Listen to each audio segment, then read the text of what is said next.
I'm here. Welcome. Today, we're doing it. The final Kingdom Hearts stream. Here we go.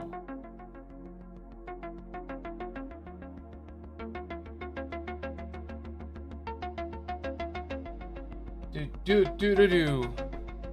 Do do do do do. Do do do do do do do do do do do do do. It's day 60. The final day. We've been doing Proud Month for 60 days. 2 months.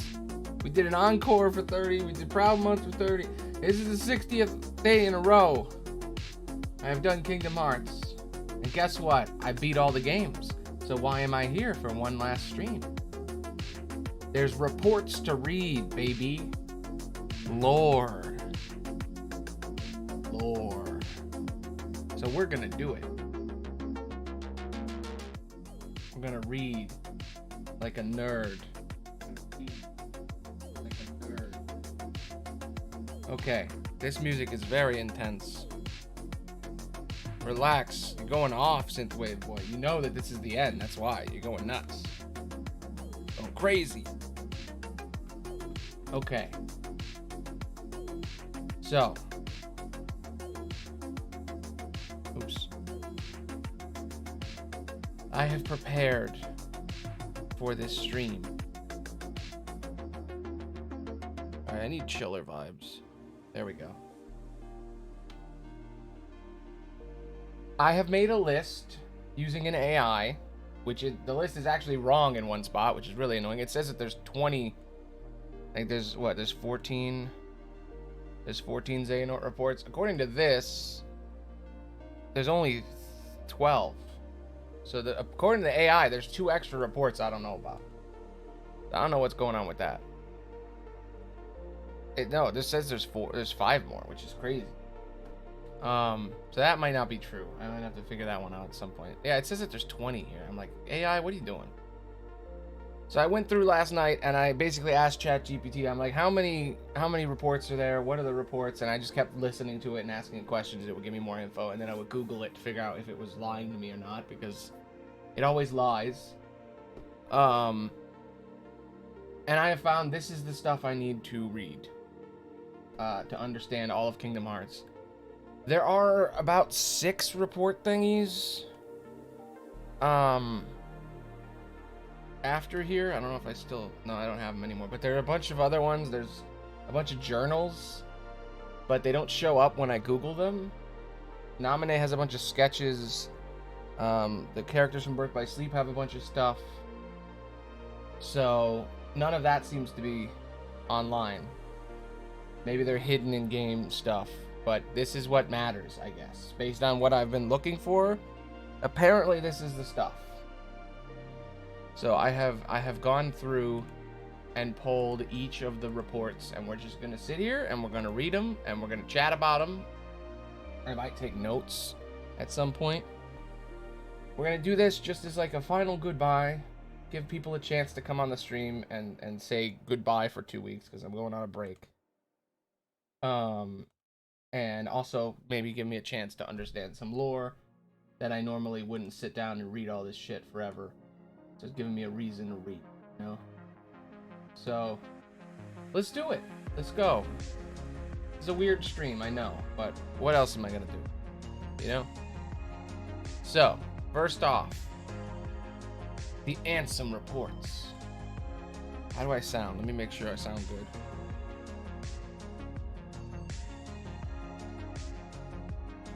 Seems good to me.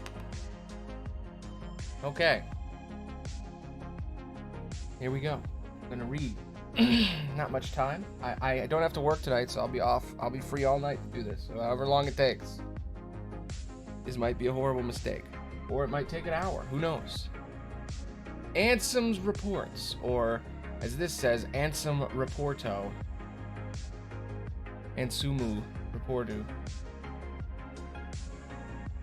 Ansem reports are a series of pages collecting throughout the Kingdom Hearts and Kingdom Hearts 2 The reports explore the mythology of the series and focus on largely on the nature of beings and what they become, heartless and nobodies, and the nature of darkness, nothingness.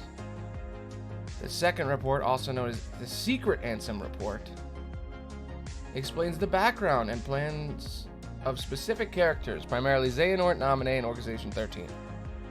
Though both reports were originally thought to be written by Ansem the Wise, he claims that the secret report that he is only responsible for Ansem Report Part 1, while his apprentice Xehanort stole his identity and wrote the rest of the reports. With parts 10 through 13 in particular, written after Ansem the Wise was banished to the Realm of Darkness. So, this is Ansem's secret journal, basically. This is Xehanort's journal when he became Terranort. They're pretty short, actually. Someone said it took them like a couple hours. I think Lurie said it. Took them a couple hours to read all this. I might go faster, we'll see. Here we go. Ansem began work on the report in order to study the darkness in the hearts of beings and determine ways to protect his homeworld, Radiant Garden, from its ravages. The reports were later written at some point by Xehanort. Ansem later wrote a new set of reports after his escape from the Realm Between.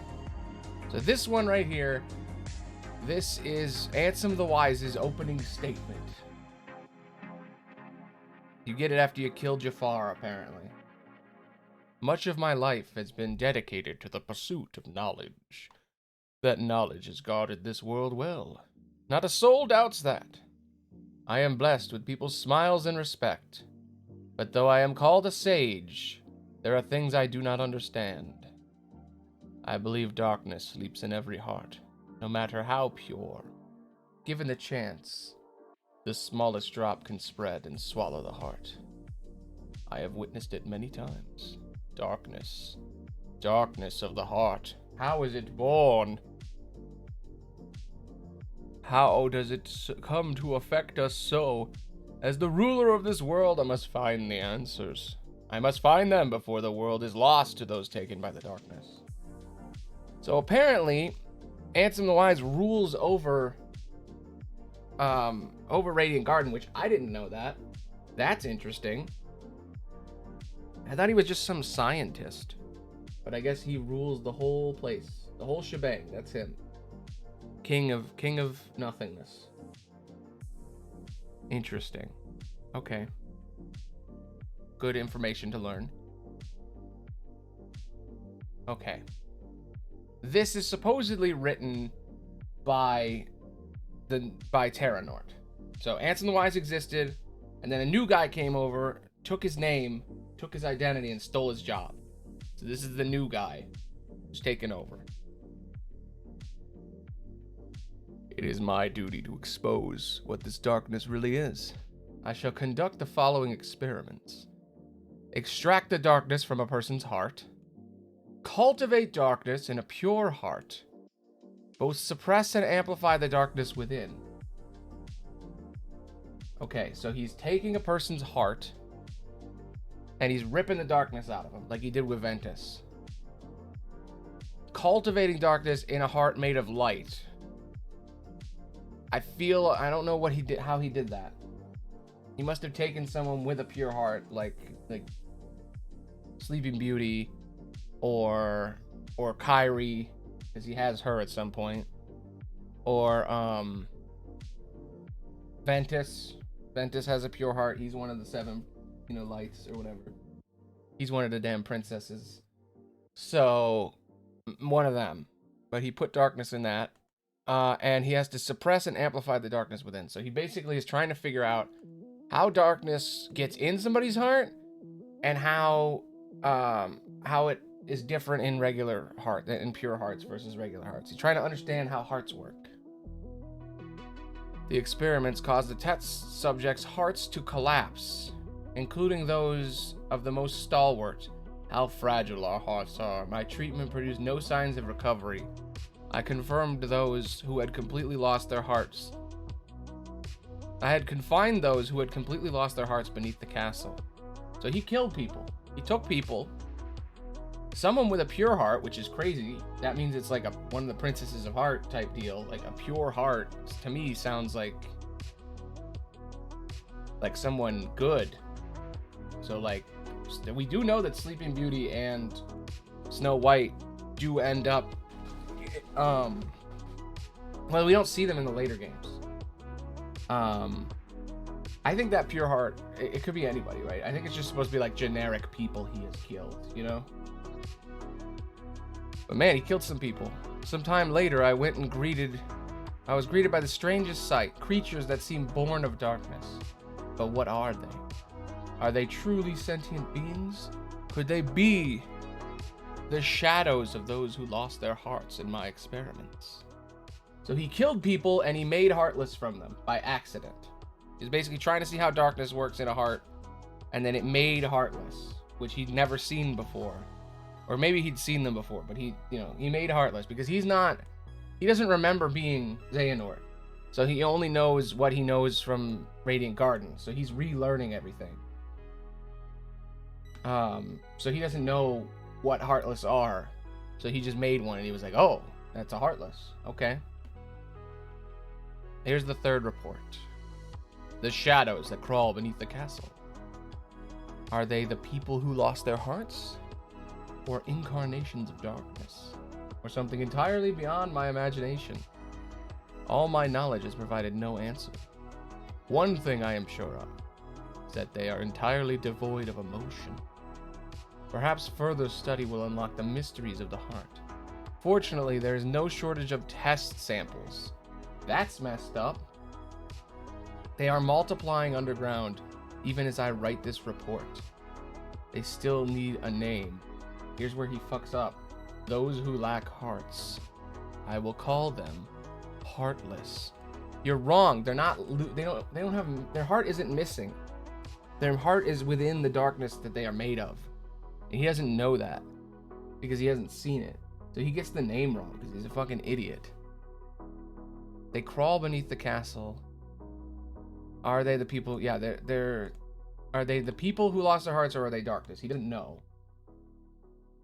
He doesn't know what they are. But the truth is that from what we know now, these are people's hearts that he killed. He killed them, and then they ended up down there. Thing that's interesting, they don't have any emotion, which is interesting. I don't know how he knows that. You give him a psych test? Like, how does he know what emotions they have? But whatever. They're multiplying underground even as I write this report. That's interesting.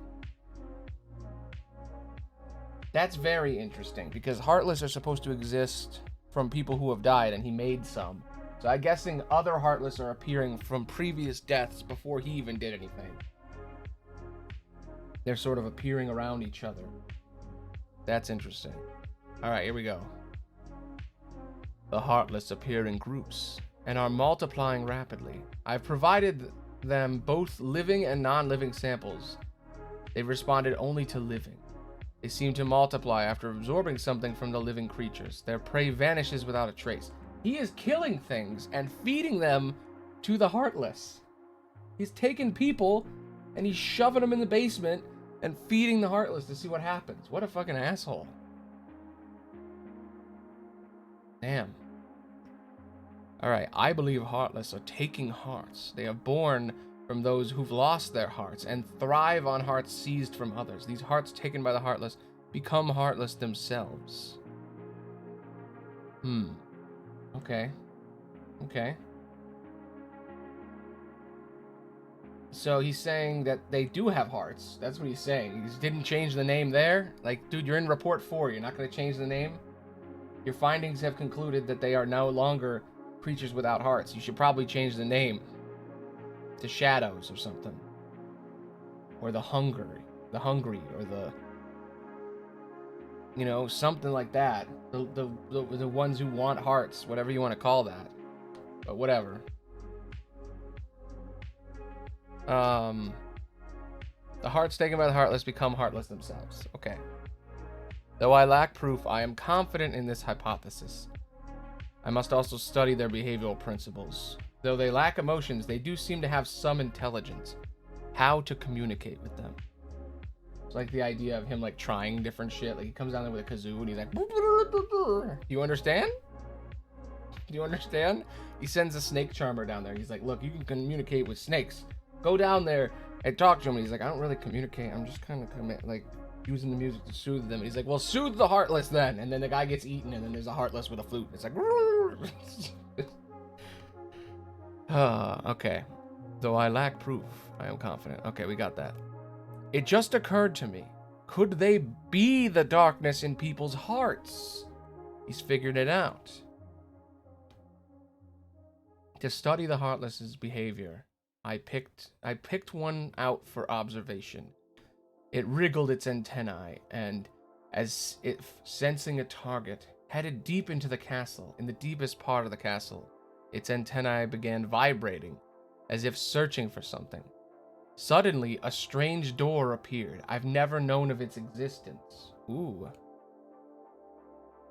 It had a large keyhole, but it didn't seem to be locked. So I opened the door. What I saw on the other side mystified me. What was the powerful massive energy? That night I observed a great meteor shower in the sky. Could it be related? Okay. There's a lot happening here. Let me absorb, let me understand the lore of the Kingdom Heart. Okay, so he lit a heartless. He got a heartless out of the basement where he's murdering people, where he's putting people to get eaten by heartless. He took the heartless out.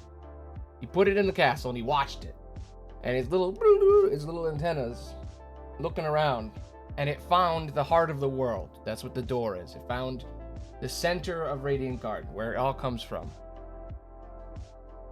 And he didn't know it existed. And then he saw a large keyhole, but it wasn't locked, which is interesting.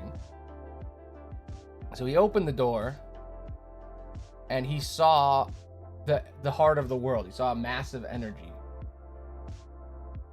And he saw a great meteor shower in the sky. So the meteor shower is, I'm pretty sure, is gummy blocks falling from space. I wonder how it's related. I don't think it's related. I think he's correlating. But I don't think there's anything related between those two. But maybe when he opened the heart of the world, he got in there and he saw. We've never actually seen what the heart of a world looks like. We always just lock the door before we go in. And they are all unlocked. Like a Keyblade's job is to lock those doors. So that makes sense. Okay. A massive core of energy lay beyond the door sought by the Heartless. It may be the ultimate goal of the Heartless, but what is that energy? I have devised a hypothesis based on my observations of the Heartless. Okay. Interesting. The Heartless feed on others' hearts. Then they yearn for that energy core. That thing beyond the door must be a heart, too. The heart of this world. Music does not fit. There is no proof. But having felt that immense energy, I am certain that was the heart of the world. The Heartless are trying to take hearts not only from all living creatures, but from the planet itself. But what do they mean to do with the heart of the world? Okay, so he's figured out they eat hearts and then they go for the heart of the world. He's making a lot of assumptions here. Just want to point that out. The thing beyond the door must be a heart too, the heart of the world. How does he know that? Maybe it looks like a heart? Because he just assumes that it's the heart of the world because the Heartless want it. But like, maybe that's just that's just their home. You don't know. But okay. They're trying to take the hearts of living creatures, but also the planet. So the planet has a heart. That's what we've learned. I am studying material from the meteors that rained down that fateful night. What a find. The material is foreign to our world. It is elastic to the touch, and when two pieces are combined, they bond easily.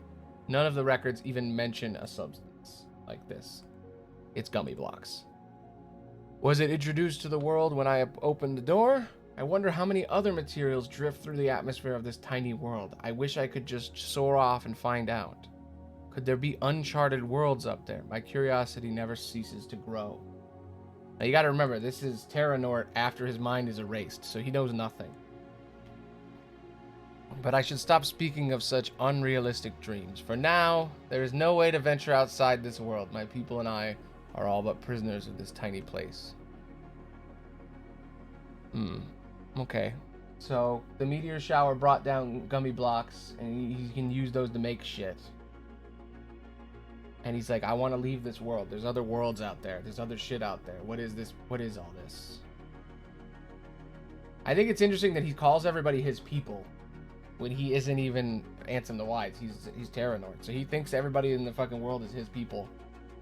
He already rules the whole world. So did he do a coup? Did he straight up coup the whole city? Because it's a whole planet that's a city, basically. I mean, there's some outside stuff, but like he took over the whole city.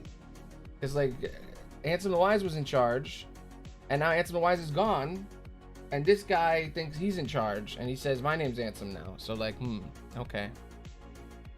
I don't think Ansem's gone yet, Ansem the Wise. But even now, he's even like, I'm in charge before Ansem's even gone. Alright. There is no doubt that the Heartless are deeply connected to people's hearts. I'm changing the music again. Boop. Further study may unravel both their motivations and the mysteries surrounding the heart. As a start, I have built a device that artificially creates Heartless. Okay, so up until now, he's only interacted with real Heartless, which are the little ones that have nothing on them. No outfits, no nothing.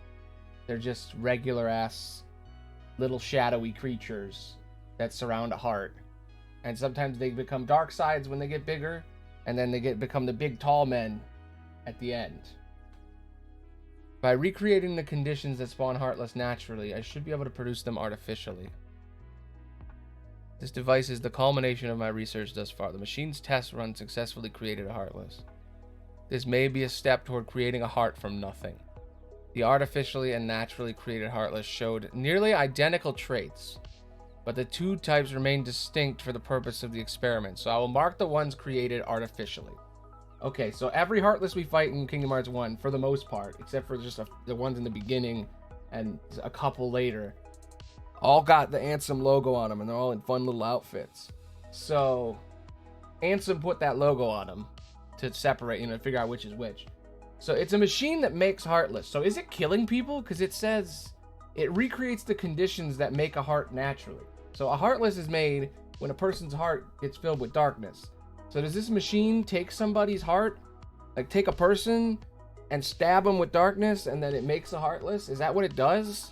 Is he shoving people in pods and making Heartless? Or does it just make them? Because it says it recreates the condition. So that must mean that he's taking people and he's shoving them in pods and he's turning them into Heartless. That's what it seems like, right? And then he puts a logo on them so he knows that they're his. I'm pretty sure that's what he's doing. I mean, he said earlier he was shoving people in the basement and they were getting eaten. So I think that's what he's doing. Yet again, it's all about interpretation. Who knows? But they're almost identical, which is true. When you look at the Heartless that Ansem makes, they are just regular Heartless shoved in outfits. So if they are identical, I was right. He does shove them in little tiny little outfits. I always made it as a joke. I was like, ooh, look, it's in a little spaceman costume. He must have taken him and shoved him in a spaceman costume. And I'm like, no, he did. Because the Heartless are identical to the other Heartless. And when you look at the designs of the Heartless, they're always the same little guy shoved in something else. So he literally just like took gummy blocks and built armor for them and shoved them in little outfits. All right. Here we go. 9. We're getting close to the end of the first set. This might be short. I might only take 2 hours to do this. I thought I was going to take all night. I might go into the games and see if I can find those other journals that people were talking about. That the AI told me about when I said, ChatGPT, give me a list.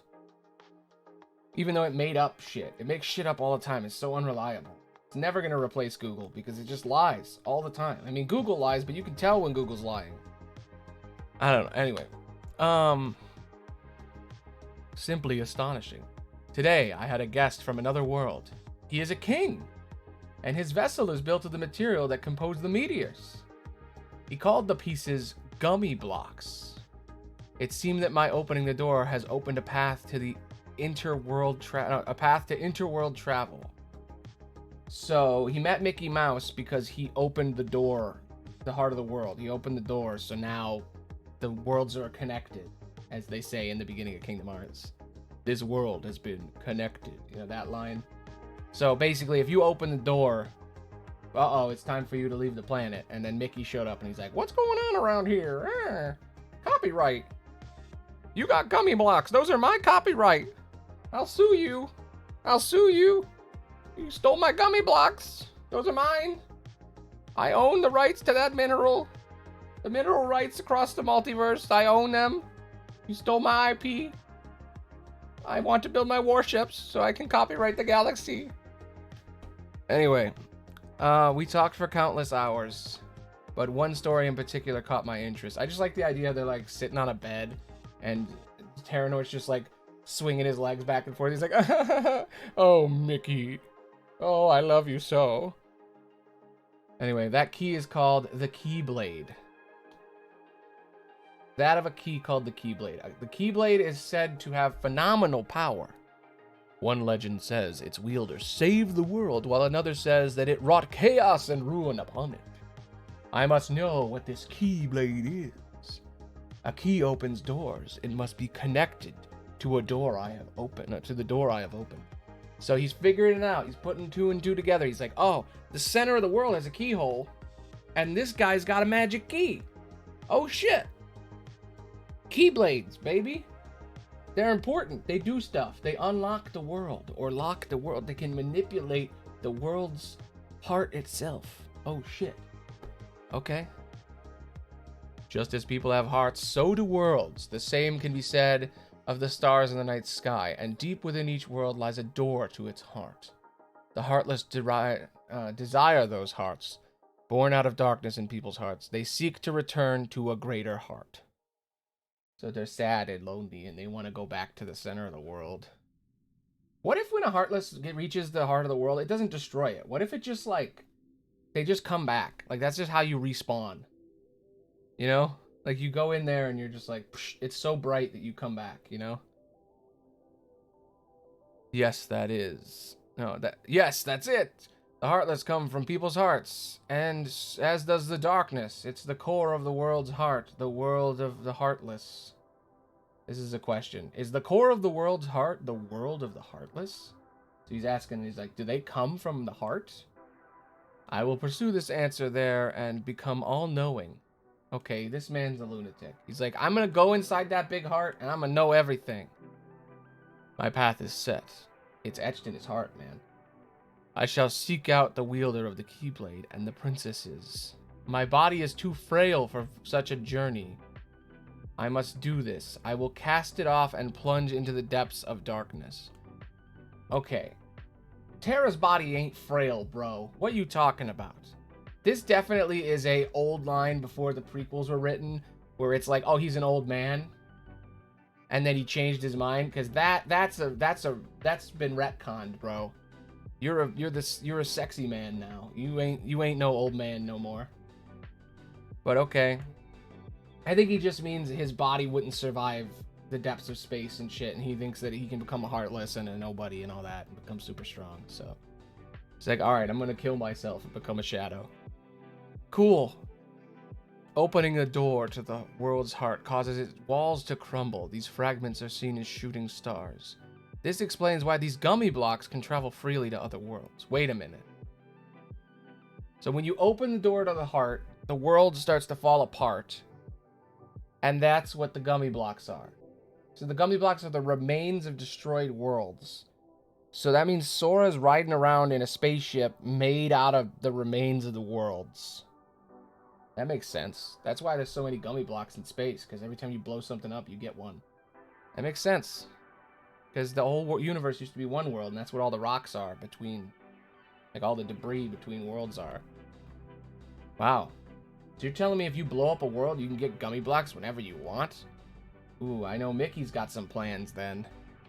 Gonna build his gummy warships, travel the multiverse, and blow up planets in order to make more minerals to sell. Gotta make that money making schemes. Alright. I know the catalyst of this collapse. The appearance of the Heartless. However, it will take some time. It will take time to search out world doors. However, it will take time. That's a typo. To search out world's doors and retrieve each heart. So he's saying it's going to take some time to get each of the hearts from the worlds. Furthermore, the doors can be locked using a keyblade, making the heart forever unattainable. Unless, you use a keyblade to unlock it again. You could do that. I must take action before the wielder of the key appears in this world. Okay. If the princesses and the keyblade are connected, they should resonate. Here we go. Here's Kairi. I've chosen a girl. I don't know if she holds the princess's powers, but I will find out. She may lead me to the keybearer. I shall set her free and observe. This is what is explained at the end of Melody of Memory. He took Kairi, and he shoved her in the lifeboat, and he shot her into space. And he went, I'm going to track her. And if she makes it, I'm going to get... You know what? I bet Kairi's name is a pun. We made the joke that Kairi, like the letter Kai, but Kai is also the letter that he uses to track people. So I wouldn't be surprised if Kairi's name is literally a tracking device, like all the other people's names. Like Xemnas has an X in there, Roxas, like if it's the letter Kai, like the Greek letter Chi, which is an X, that I can't wait for Nomura to pull that one out and be like, it's Kairi. He's been tracking her since day one, baby. Because how else is he following her? There's no explanation. I guess the ship has a tracking device in it. Alright, anyway. He has to be using magic or some shit, because it's not like he has satellites that can track the location of his... I don't know. Whatever. Okay, so basically this paragraph is if you open the worlds, so gummy blocks are from the world, and he found Kairi, he's gonna shoot her in space. Okay, and he's doing it before somebody gets here and screws up his plans. All right, here we go. The body is gone. The heart should have returned to the heartless, and yet nothing. Ooh, here we go. He killed someone and they didn't die fully. They're a nobody now. This one is unlike any other. Its memories remain, and it is yet to take the form of a heartless. A close eye must be kept on the situation. Much is still unknown. He can't kill himself yet. He doesn't know what would happen. To get to the realm of darkness, I must go through the doors of Kingdom Hearts, the place where worlds' hearts connect. Kingdom Hearts, sometimes I think Kingdom Hearts doesn't even exist anymore, but I mean, he opens the door in the realm of darkness, so I guess it does exist there somewhere. I think the realm of darkness just is Kingdom Hearts. That's my guess. Like, I think the realm of darkness is what Kingdom Hearts is. Like, it's what it used to be. Like, Kingdom Hearts is gone, and it just is the realm of darkness now. Because you can never find the fucking place. Like, the heart-shaped moon in the sky, they never actually refer to that as Kingdom Hearts. I guess they do in 2, because Xemnas says, my Kingdom Hearts, and then the thing blows up. So I guess that is, I don't know. Kingdom Hearts is confusing, the concept. Anyway, maybe we'll learn more. Alright, so he's saying there's a nobody now. Uh-oh. Beyond this world is a place in which darkness reigns. Details shall be achieved in a separate report. Shall be archived in a separate report. Okay, that's the secret report. There are many worlds in existence, some of which we know nothing about. Okay. The world in which we live, the realm of darkness, the realm of light, and the world in between, wherein lies true nirvana. So he's basically saying there's 3 places. There's the world in between, there's the realm of light, and there's the realm of darkness. And he's basically trying to figure out what's going on in the universe, and he's made a nobody. So this is just him rambling right here, all this. He's just like pondering. He's like, oh, I don't know. That's not really a report, Ansem, more like a diary. Man, you can only read that if you kill Sephiroth. I just want to bring that up. You have to kill Sephiroth to learn that. That's where this information is locked behind the murder of Sephiroth. For you to know that there are nobodies before 2 comes out. which means he knew what nobodies were before 2 came out. Holy shit, he really did plan all this shit. Okay. But you gotta also remember, maybe these were added in after the mix, because he mixed the game 3 times. He did the original, then he did the final mix in Japan, then he did the remake when they rebuilt the entire game again. So he had 3 chances to fucking shove a new log in there. Alright. Where does the body go when it separates from the heart? If the soul remains within the body, is it considered to be deceased? Is it still considered to be deceased? When the heart returns to the heartless, the physical form disappears. Yep. But that is merely true in this world. Perhaps the body exists in another form in another world. If that's the case, then is it possible to exist in 2 worlds? Interesting. That's really interesting. Did the final world exist in Nomura's mind before we even get there? Like in Kingdom Hearts 1, did he know about the final world? Where does the body go when it separates from the heart? That's a good question. If the soul remains in the body, is it dead? These are just questions. When the heart returns to the heartless, the form is gone. So there's no more body. But that's just this world. So maybe there's another world where they exist. Okay. A being that is neither darkness nor light. So he's talking about the world that never was then. That's what he's talking about. He's like, there's got to be a place where these nobodies go. A being that is neither darkness nor light, belonging nowhere, abandoned by its heart, a mere shell of its former self. Yeah, this is a nobody. The relation between the heart and the body is complex. However, I am certain that if your self exists here, then by definition, the other cannot truly exist. This is where nobody racism comes from. The other, the one which does not exist, shall be dubbed nobody. God, he is bad at naming shit. He's really bad at coming up with names, Ansem. Here's a thought. I think Nomura made the names like this on purpose. Like, it's confusing for non-game, like, people who don't play Kingdom Hearts, it's confusing to understand what a Heartless is and what a Nobody is, because the names are wrong. Like, a Heartless is a heart surrounded by darkness. So that's already wrong.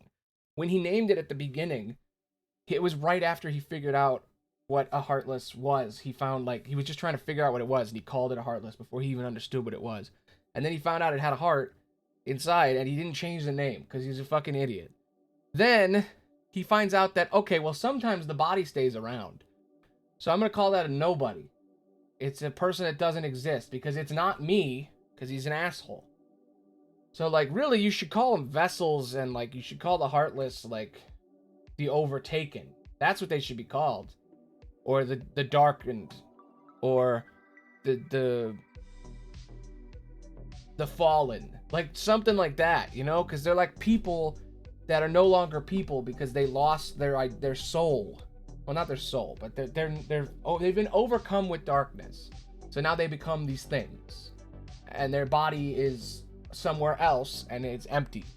So you could have called them the Empty and the Fallen, but you're calling them Heartless and Nobody because you're a dick. I think it's fun that Nomura put the deepest part of his lore's name, the naming of his of the creatures in the game, like what they're named, are named by an unreliable bad guy. So like, the names are wrong on purpose. That's some like 8th dimensional writing, where the names are a misnomer because the person that named them is the bad guy. That's some like big brain crazy man shit. That's some shit that wouldn't make it through an editor. You know what I mean? Like, if you wrote this in a book, you'd get notes back from the publisher, and they'd be like, well, they shouldn't be called Heartless because they already have hearts, and they shouldn't be called Nobodies because they are alive. So, like, you should give them a different names. And he's like, no, the bad guy named them that way because he's stupid. And it's like, but this is going to be confusing for 10 more games. And he's like, I don't care. I don't care, because Nomura has the biggest balls in the universe, and he does not step down. He does whatever he wants, even if it confuses people. He's like, hey, you find it confusing? Fucking figure it out. It's not my problem that you don't understand. Maybe you should understand my story better. I don't need to make my story understandable to a general audience. You should understand it. Just read the wiki. Then you'll get it. You got to defeat the unknown, the hard boss, and one of the bosses at the end of Kingdom Hearts. You got to defeat the unknown if you want to know this shit, bro. All right, anyway, secret report. We finished Kingdom Hearts 1's notes. We've done it. Look at them all. They're all done. Go us. Let's do checklist. Check, check, check, check. Ooh, I love this. This is fun. Check, check, check, check, check. Frickin' ChatGPT's wrong. There's 13 reports, ChatGPT. What are you doing, ChatGPT? I asked them to make me a list because I'm like, I don't want to write out Ansem report 1, 2. I just wanted to know how many there were because I didn't know. So I was like, ChatGPT, make me a list of all the Ansem reports. And then it made that, and it's wrong. And I'm like, thanks, chat. Thanks, AI. You're real helpful. Really the future. Gonna replace humans. Can't even fucking remember how many Ansem reports there are. There's only 10, I guess. You only skimmed the page. ChatGPT is like an intern that kinda knows what they're doing. That's what I'm gonna call it. I'm gonna call it the intern. That's what I'm gonna call ChatGPT. Kevin. Kevin the intern. Alright, here we go. Secret reports.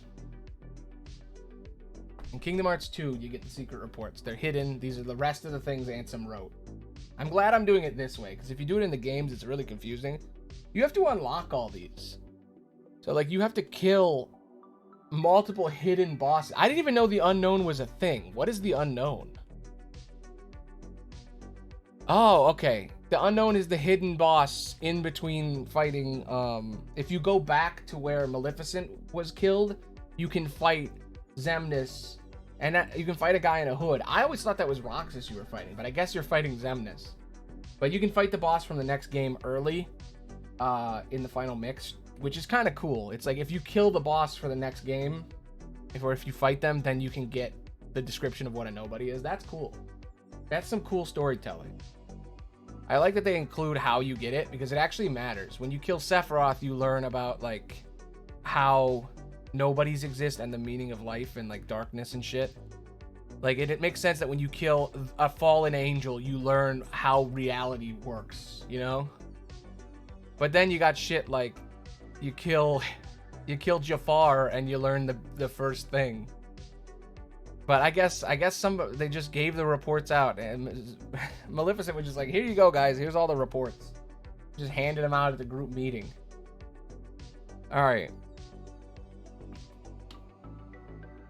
After you kill the Battle of 1,000 Heartless, you learn this. This is the secret reports. Here we go. My efforts these many years have come to fruition. With the world I govern having become a paradise worthy of being called Radiant Garden, nurtured by the pure water that is the source of life, fragrant flowers bloom in abundance, and the people face each day with hopeful smiles. But where there is light, darkness also lurks. As noted in earlier reports, I must solve the mystery of this darkness of the heart. This paradise depends on it. All right, before we move on, who's saying this? That's what I need to figure out. This is still Ansem after he took over. It says up here, if you look up here, Ansem reports 2 through 13 were written by Ansem, the Seeker of Darkness. Which means 10 through 13 is when Ansem the Wise disappeared. So what happens in 9? Let's look at that real quick. Simply astonishing. Today I had a guest from another world. He's a king. So he met King Mickey. Key opens doors. Okay. Connected to the door I have opened. Just as people have hearts, so do worlds. So he killed... He banished Ansem to the realm of darkness. So here he meets Mickey Mouse. He finds out about the door. And then he's like, oh shit, there's other Keyblade guys. I gotta make my move. So just as people have hearts, so do worlds. The same can be said for stars in the night, blah, blah, blah, blah, blah. My body is too frail for such a journey. I will pursue the answer there and become all-knowing. So right here is right after he killed him. So he found out that the Keyblade exists. and that Mickey Mouse exists, and that there's other worlds, and that he can leave the world finally. So the first thing he does is he grabs his teacher and he throws him in the portal of darkness, in the door he found, right? Because there's the door that he found that leads to the heart of the world. So he took his teacher and he shoved him in the hole, and then he took over, right? That's what I think happened. I think. That's my guess. I don't know. So this is him then. He's making the secret report too. So he's ruling over the entire city. So I guess the entire city was cool with him just killing the previous guy and taking his name. Kind of weird, Radiant Garden. Like, Ansem the Wise was chosen as the elected leader of the entire planet, and then he just goes missing, and this new guy's like, I'm Ansem now. And everybody's like, okay. Pretty stupid, Final Fantasy people. Pretty fucking stupid of you. I'm the leader now. What you gonna do about it, huh? Look at me. I'm Ansem. Ooh, I'm handsome. Handsome. Way cooler than Christopher Lee. I shoved him in a friggin' dark portal. Now what? Now what are you gonna do, huh? You want to get shoved in a portal? I'll do it. I'll shove you in that portal. I'll do it. I'm too frail to exist in this world, but I'll shove you through that portal. I'll do it. Alright, so anyway, but where is darkness, light also lurks, blah, blah, blah, blah, blah. Okay, so this is... he's basically just catching us up on what happened. You know, this is like because it's a different game. This is like, alright, this is what happened. So this is Radiant Garden. It's a happy place. Alright. I shall perform an experiment to probe the depths of a person's heart. One of my own apprentices, Xehanort, okay, so this is Ansem writing this, has volunteered to be a subject. Interesting. The young man has served me ever since I nurtured him back to death from death's door some years ago. Okay. Damn, these secret reports are complicated.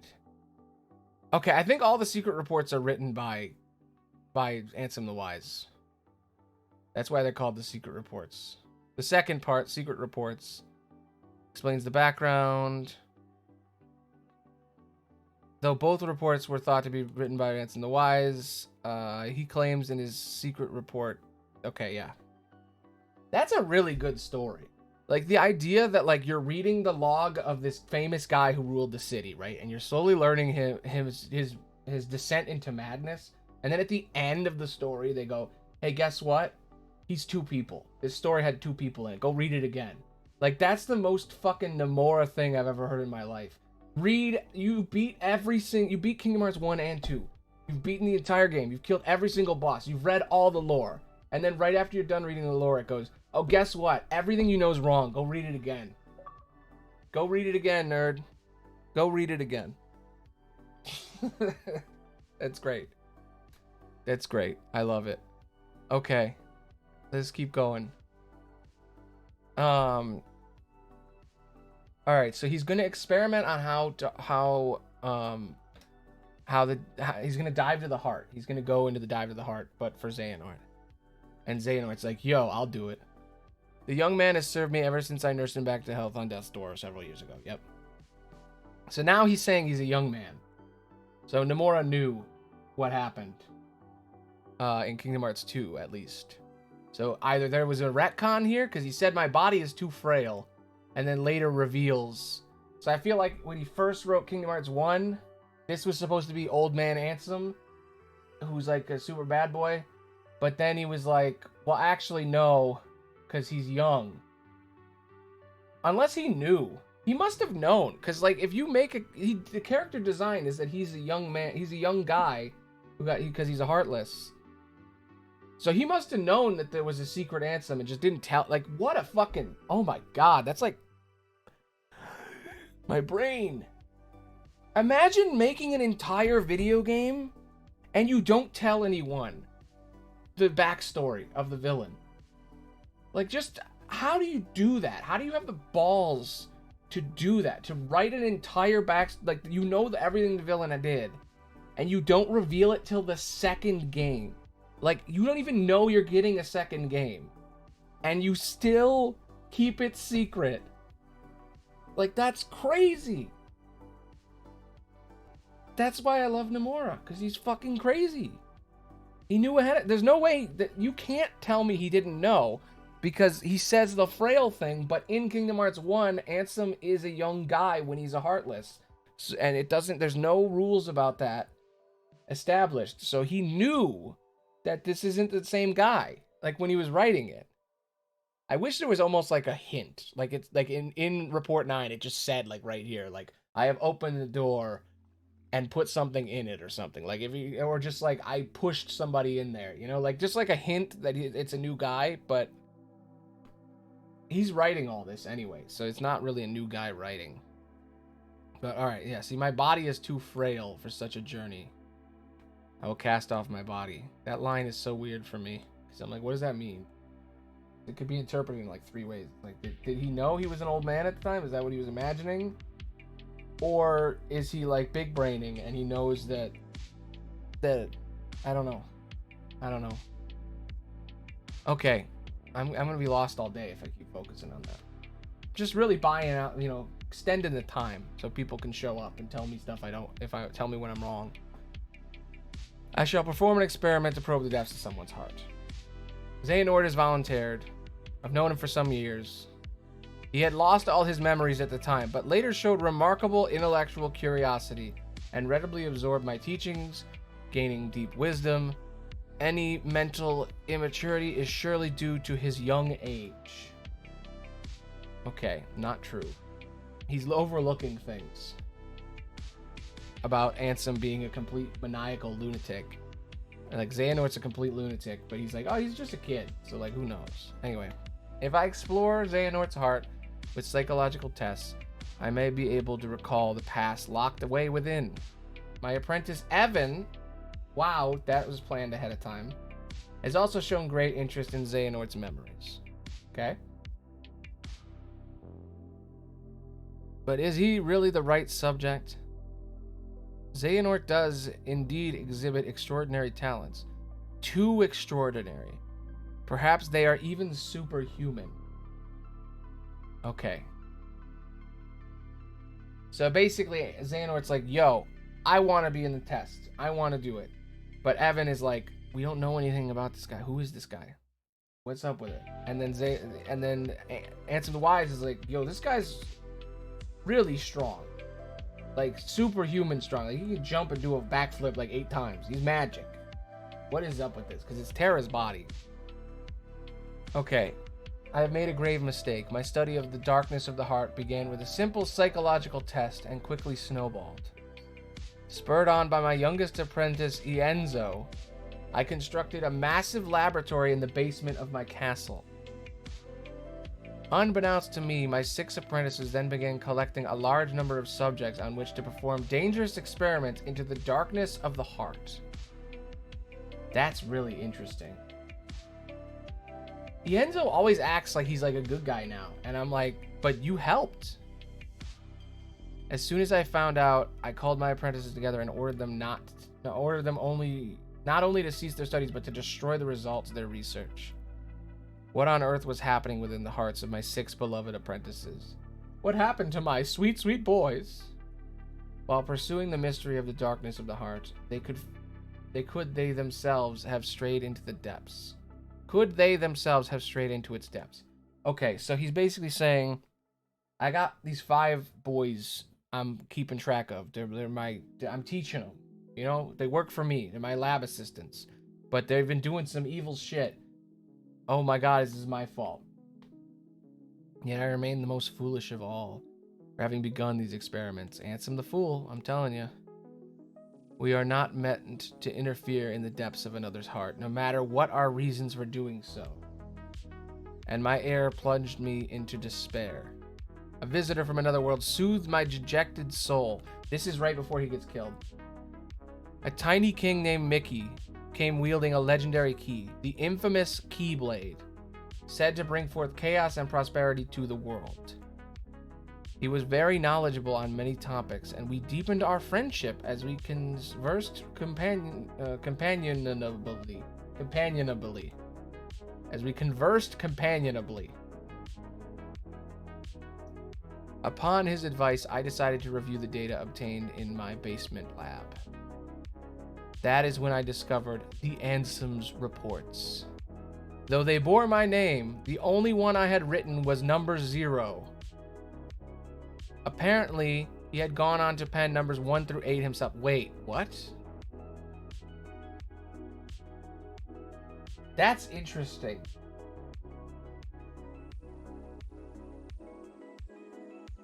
He says number 0. Is that a typo? Where's number 0?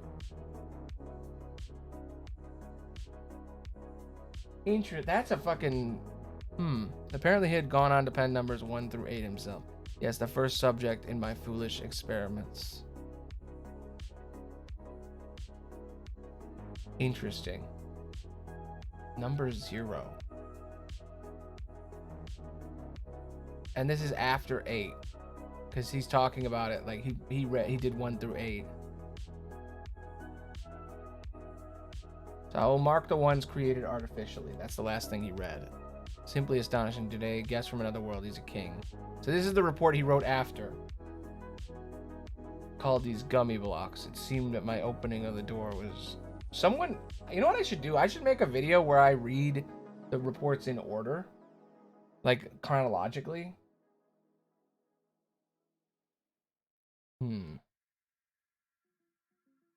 One of Legends says the wielded... Huh. Okay.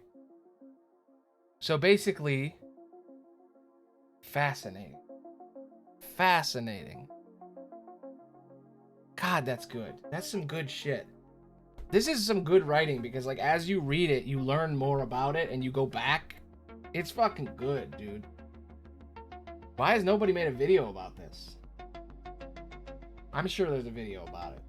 But, like, goddamn, this is good. So, yeah, okay, let me try to explain it a little bit. So, my understanding is that Ansem the Wise has a lab. He's the leader of the entire nation, the entire planet called Hollow Bastion. It's a city with beautiful gardens. It originally is called it's Radiant Garden. That's what he's in control of. He owns Radiant Garden. He's in charge. He has a lab. He has 5 apprentices. These 5 guys are helping him do his research. He decides to make a test about the heart. Tests it on Xehanort. Xehanort starts doing sneaky shit behind the scenes.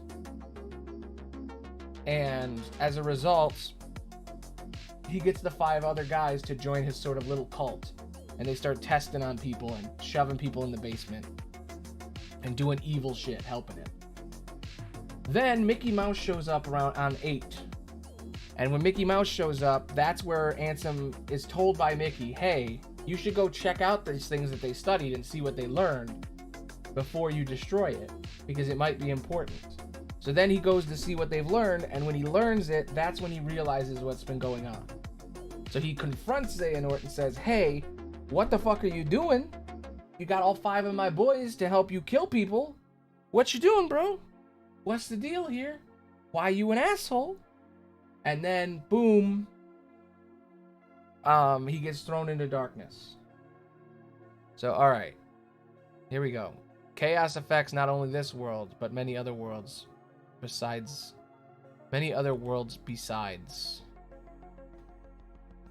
In the Ansem reports, my apprentice Xehanort has written under my name.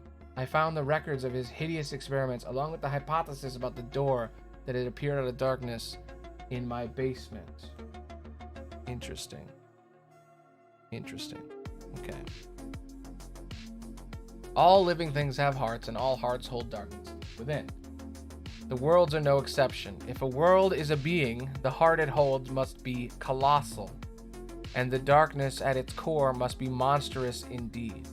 So he hasn't seen what's in the door then, because Xehanort has seen what the heart of the world looks like. Ansem hasn't. He didn't go in the door. Did Xehanort pass through that door in an attempt to contact the Dark Realm? No.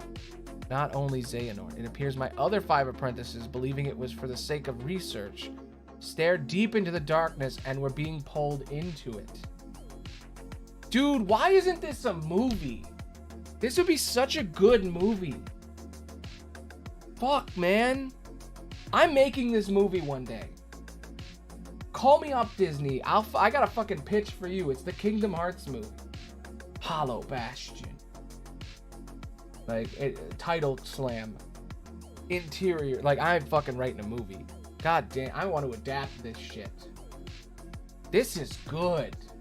This is a really good, like, imagine the story going on behind here. Like, I'm just, like, I know it sounds like I'm just reading fucking journal entries, but, like, if you can imagine the story behind this, what is actually happening?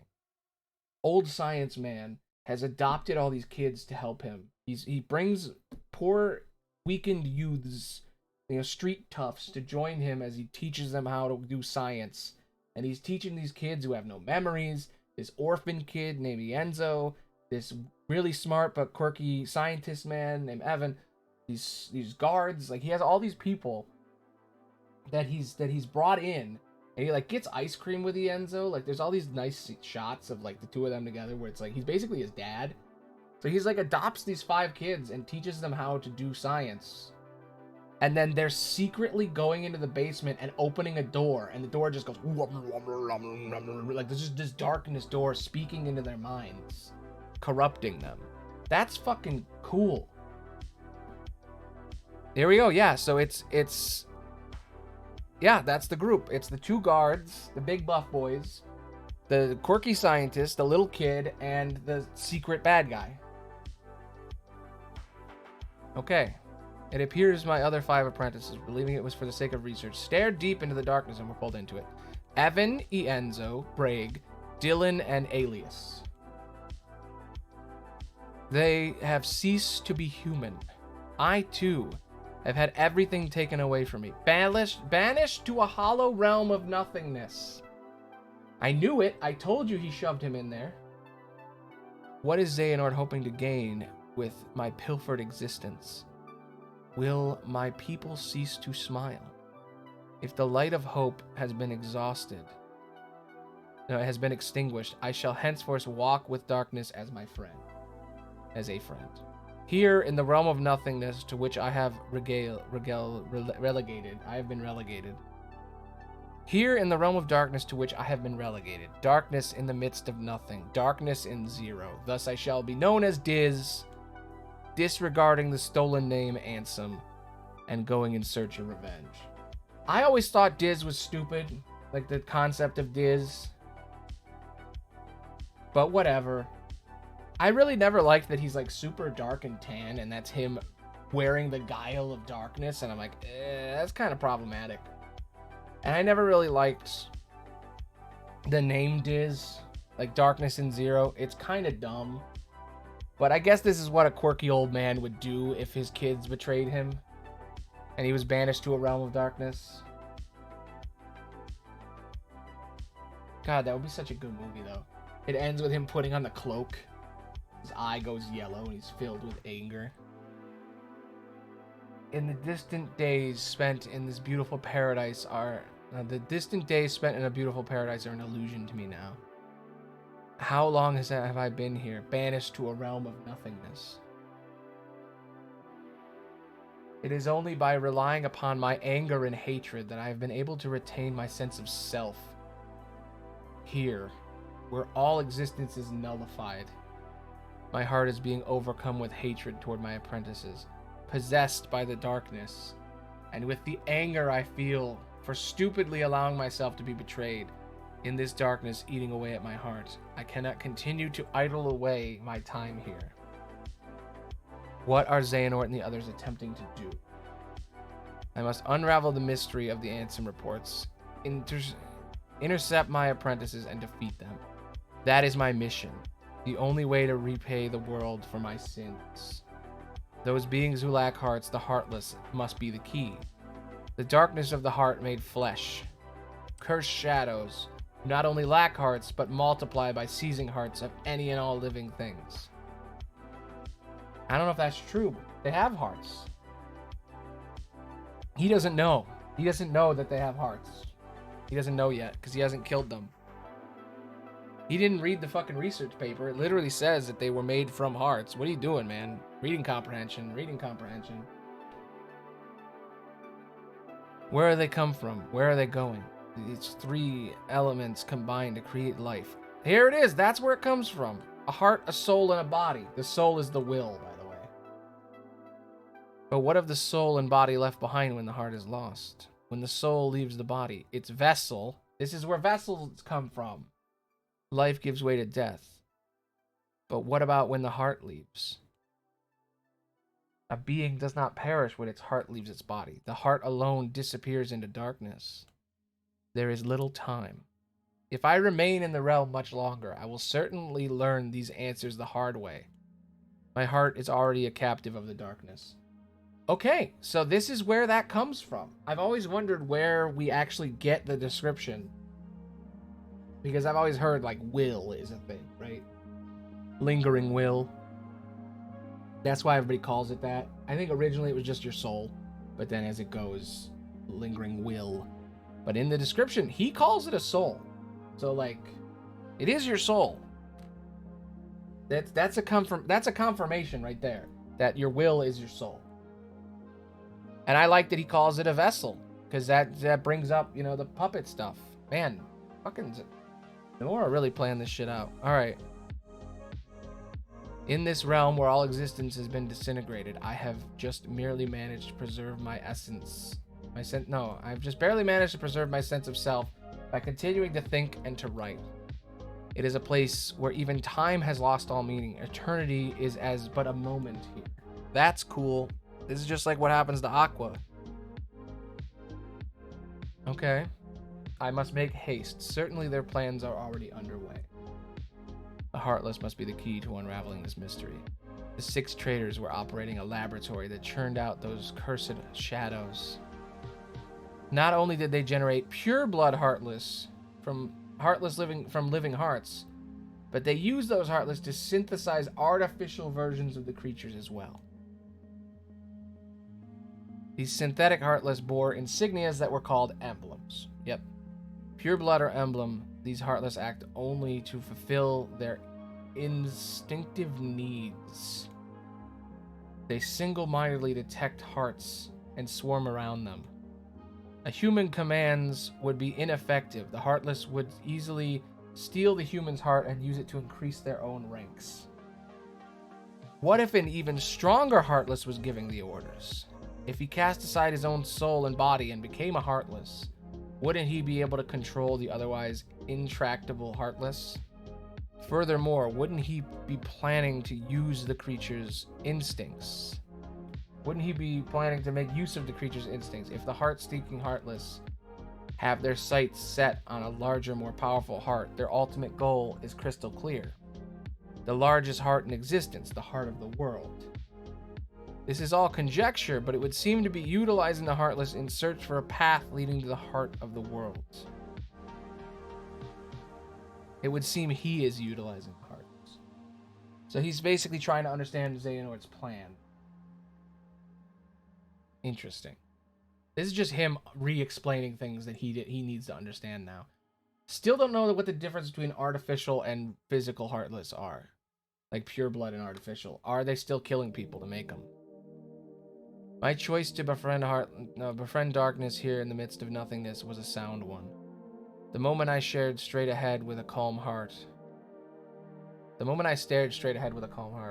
neither rejecting darkness nor fearing it, I gained a newfound power. A superhuman power, the power of darkness. It is likely Xehanort and the others were enraptured by this power, eventually becoming its prison. You can tell that I'm really excited about this story because I've stopped doing the voice. Like, I'm just, like, totally in it. I do not intend to allow my heart to be devoured by the darkness, as they did, of course. With this new power, I uncovered a corridor of darkness that connects the realm of nothingness to the outside world. While it is still difficult to come and go as I please, my banishment is now a thing of the past. To deceive Xehanort and my apprentices, I first used my power to change form before returning to the realm of light. As I had suspected, Xehanort had become a Heartless. Okay, so basically he's in the realm of darkness, and he found a way out. And now he's using his He's transformed what he looks like. Under my name, he commanded other Heartless in quest to snatch away the hearts of many different worlds. At the center of the heart Xehanort has stolen was Kingdom Hearts, which attracts tremendous darkness itself and attempts to send any and all matter back to its depths. Alright, this is an interesting line. What is this? Okay. He ate the hearts of different worlds, so he has destroyed entire worlds. At the center of the heart Xehanort has stolen was Kingdom Hearts, which attracts darkness itself. The other 5 have disappeared. They have become heartless like Xehanort. Have they become darkness like Xehanort? Like he's wondering. Or did they vanish like after Xehanort exploited them? I became familiar with an unusual entity while pursuing the truth. It is the soul and body that remain when a being loses its heart. Yep, it's a nobody. When a Heartless is born, these entities disappear from the realm of light and are reborn as entirely new beings in a completely different realm. I knew it. I knew that's what happened. You can see it in the games. I knew that's what happens. Your body gets gone, and then it reappears in the world it never was. While beings born of darkness and those lacking hearts may find them convenient, it is dangerous for others to make use of such corridors of darkness. Darkness erodes the heart. Ah, okay. In search of the place to proceed with my research and planning away from prying eyes, I found myself in Twilight Town. It's a quiet village, forgotten from the chasm between light and darkness. I situated myself in the basement of an abandoned mansion, standing beyond the woods. My underground research resulted in one new discovery after another. When a Heartless is born, the body and soul left behind are reborn in this world as a different being. Did he kill something? Did he like take a squirrel or like a rat and turn him into a Heartless? Because like, how does he know that? They possess different intentions than their Heartless brethren, and while it is unclear what these sentient things are after, it would appear that they are responsible for much bedlam in the world. Okay. So they don't, the nobodies don't want to go to the heart of the world. Yep, that makes sense. My erstwhile friend, the king, and his subjects, along with the hero wielding the Killblade, are battling the Heartless even as the new threat approaches. That's Kingdom Hearts. The new threat, they have given themselves a fitting name, I suppose. These non-beings, nobodies. A great number of nobodies have lost human form, as have the Heartless. Yet the nobody born of someone with a strong heart retains its shape, but with the faintest visible changes. Interesting. It appears my betrayers have retained their human forms as nobodies, and are gathering more followers in hopes of furthering a new scheme. Organization 13. Finally, we're here. Formed of the 13 nobodies, with my betrayers at its core. Has divided in two. They have said to be carrying out some sort of research. Seeking to uncover the plans of the organization, I have decided to head where 6 of its members have gathered, towering over the city limits in the realm between darkness and light, Castle Oblivion. Okay, so that's a big one. So Ansem banished himself he was banished to the realm of darkness. He became darkness in Zero, which is just him in red with like tanner skin or whatever. He's doing experiments in secret, and then he finds out what the organization is up to. They have found more people to join. So originally there were 6 of them, or there were 5 of them, I guess, and then they got more. So there were Evan. What was it? Let me see. Originally there were. Let me see. Evan.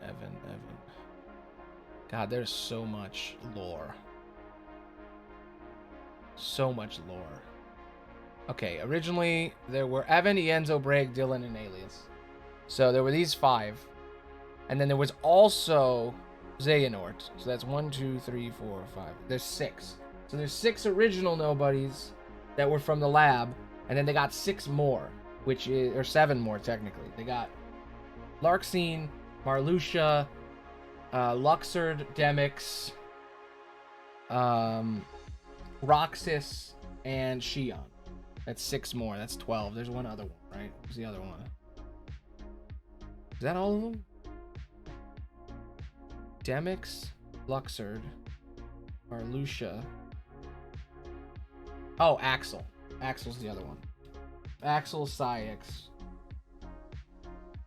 Axel, Saïx, Demyx, Luxord, Larxene, Marluxia, Roxas, Xion. There we go. That's 8, 9, 10, 11, 12, 13, 14. Okay. Yep.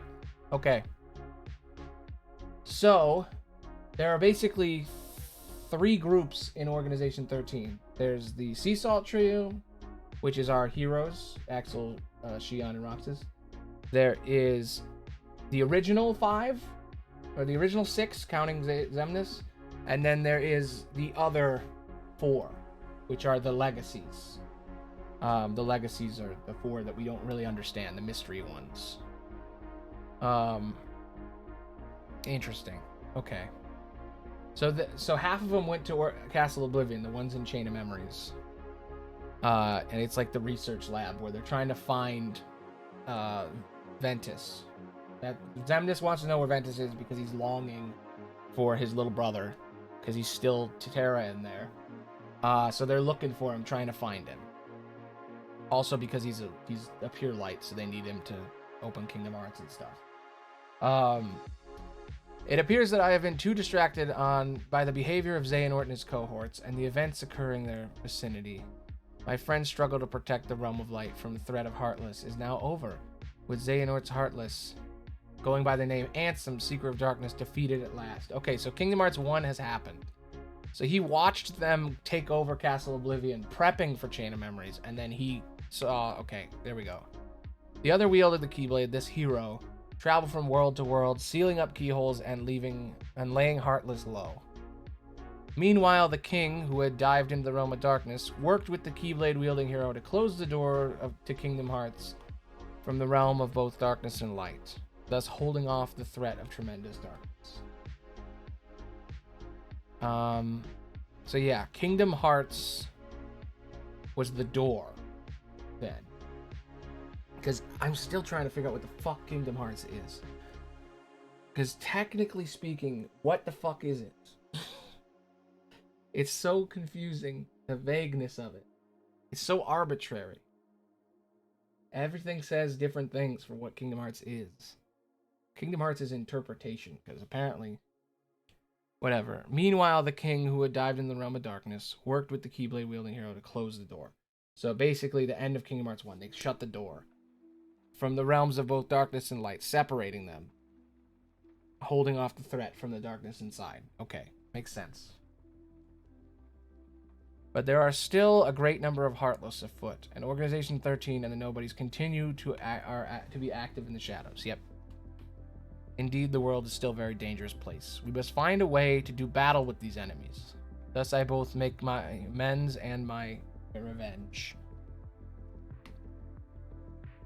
It is for this reason that I infiltrated Castle Oblivion. Ooh, that's interesting. It consists of 13 floors above and 12 floors below, with the contents of its white rooms transforming in response to its visitors' memories. Organization 13 has been conducting experiments on memory here. Interesting. It doesn't just do it to Sora. It does it to anyone that goes in there. The subject of these experiments, a girl named Naminé, appears to possess extremely unusual abilities. Yeah, you're telling me. Were they attempting to derive something from these powers? You gotta remember when these things come up, people misinterpret these because, like, they're asking questions. They don't know everything when they're in these logs. It's them figuring shit out. So sometimes they get things slightly off, and then later they learn what it actually is. Refusing to be distracted by Organization 13, I have returned to my own secret research when a new visitor appeared at the castle today. Okay. It was Sora, the Keyblade-wielding hero who defeated Ansem. and his companions. Deep underground, the stench of darkness arose. Riku, smelly boy. All the players are coming together, it would seem. Okay. Oof. Man, these are long.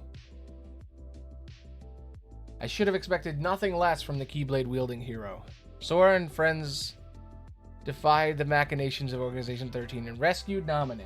Chain of Memories just happened, the whole game. So, yeah, Sora went up 12 floors, beat all of them. Sora went up 13 floors, beat all of them. Riku went up 12, beat all of them. And then he went up another 13 off screen, as he had to climb the whole place. Naminé was a witch who controlled the memories of others. Most likely these powers were achieved through a special process when she was born. Naminé is a nobody, created when a young girl's heart left her body. Yet she has no corresponding heartless. This is because the young girl, in this case, was a princess. Kairi, a resident of Radiant Garden, over which I had ruled, was once one of the 7 princesses that uphold the Realm of Light. So Kairi has like the heart. She has like the flower. I just realized where that flower comes from. The flower, the crystal flower that makes up Kairi's heart, that's in multiple pieces. It looks just like the tangled flower. That's where the princess thing comes from. And Frozen has one. Elsa's is the snowflake. That's her heart. That's cool. Each princess gets their own special looking heart. That makes sense because their heart is so light that it looks different than other hearts. With no darkness in her heart, Kairi produced no heartless, and instead of vanishing, her body remained in the realm of light.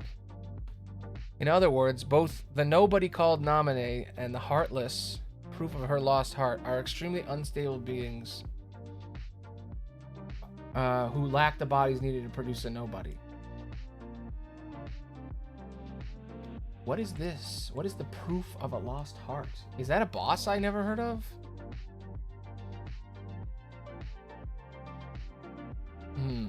Therefore, they also lack Kairi's memories. One reason for this may be that Kairi's heart did not return to the darkness when separated from her body, but rather migrated to another vessel deep within Sora's heart. Yep. That is, Naminé is an alter ego of the Kairi who has directly interfered with Sora's heart. Could this be why Sora and those hearts are connected to him were able to have their memory controlled? She is a non-being in the truest sense of the word. Having not even become a nobody, and with nowhere left to go, she is but the most fleeting of shadows. Even he doesn't know what the fuck she is. Fascinating. Fascinating. Naminé, the true villain of Kingdom Hearts. Alright, Sora went to sleep in order to recover the memories he had lost in Castle Oblivion. Man, this is going through the whole thing. It would take quite some time to bring back all the memories he had created in his lifetime. But Organization 13 held sway over Castle Oblivion.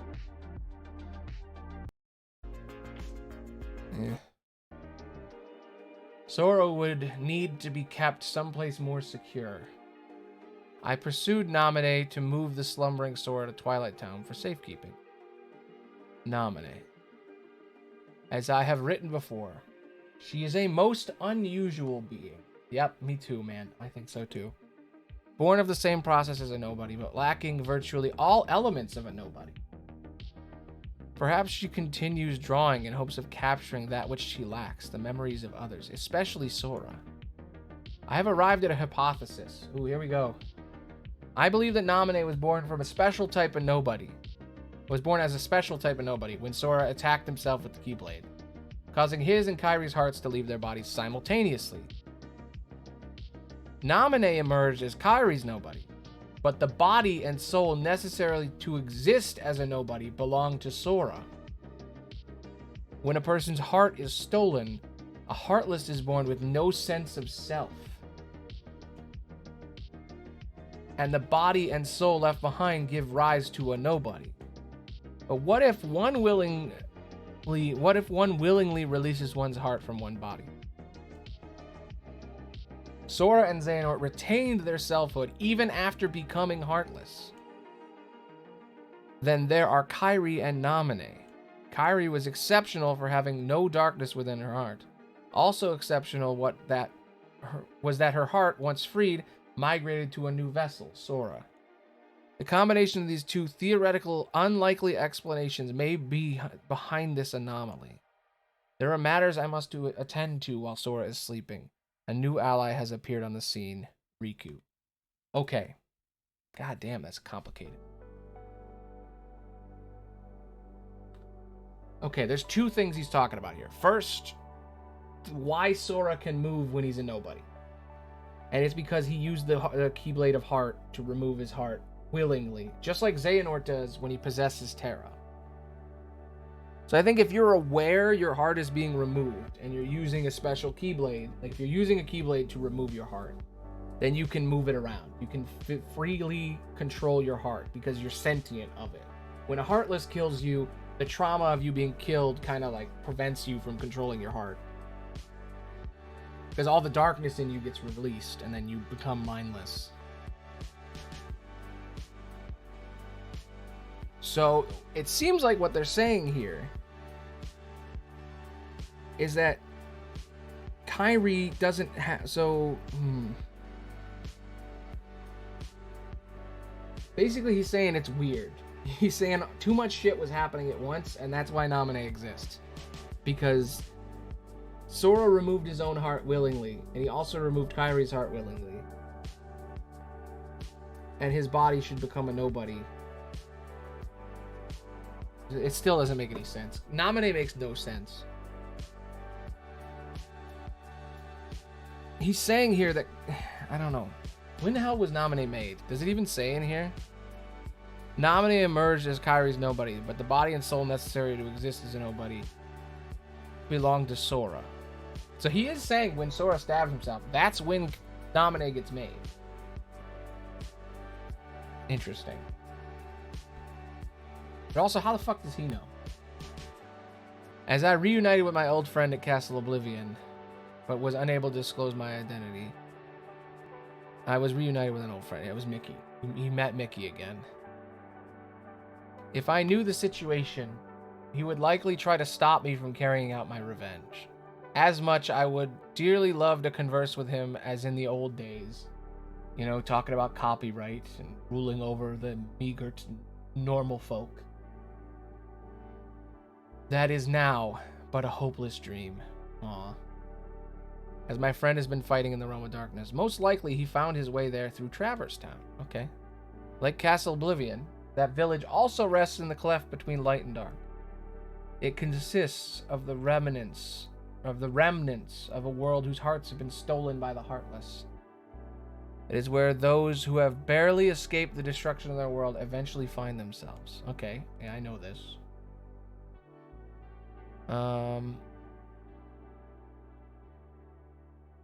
Alright. This realm between is quite unstable, with corridors of darkness appearing from time to time. Whenever a world disappears, some of its inhabitants must arrive here through these corridors. Surely Sora traveled these same corridors of darkness when he first came to Traverse Town. Interesting. Why wasn't his heart hurt by darkness there? It seems my friend, fighting in the realm of darkness, appeared in Castle Oblivion through a corridor of darkness constructed by Organization 13. Okay. My new ally Riku also effected his return via one of these corridors. Yep. He swore to me that he would give his all for his best friend Sora. In fact, Sora's memories have been slow to return. Thus I have asked Riku to bring me another Sora, his nobody. Sora is indispensable if I am to achieve my goal.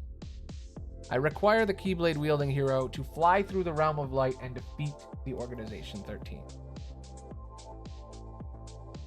Okay, so basically, Riku and Mickey showed up in Castle Oblivion because they used the dark corridor that the organization made. And Sora also did the same when he got kicked out in Kingdom Hearts 1.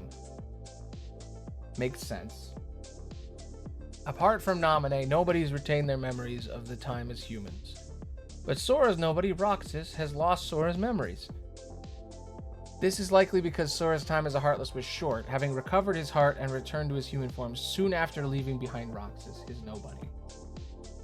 It would seem Roxas is much like Naminé. Naminé is Kairi's nobody, but came into being via Sora's body and soul. Likewise, Roxas is Sora's nobody, but was left behind because Sora's Heartless regained human form using Kairi's heart instead of his own. That's a big sentence. Okay. Interesting.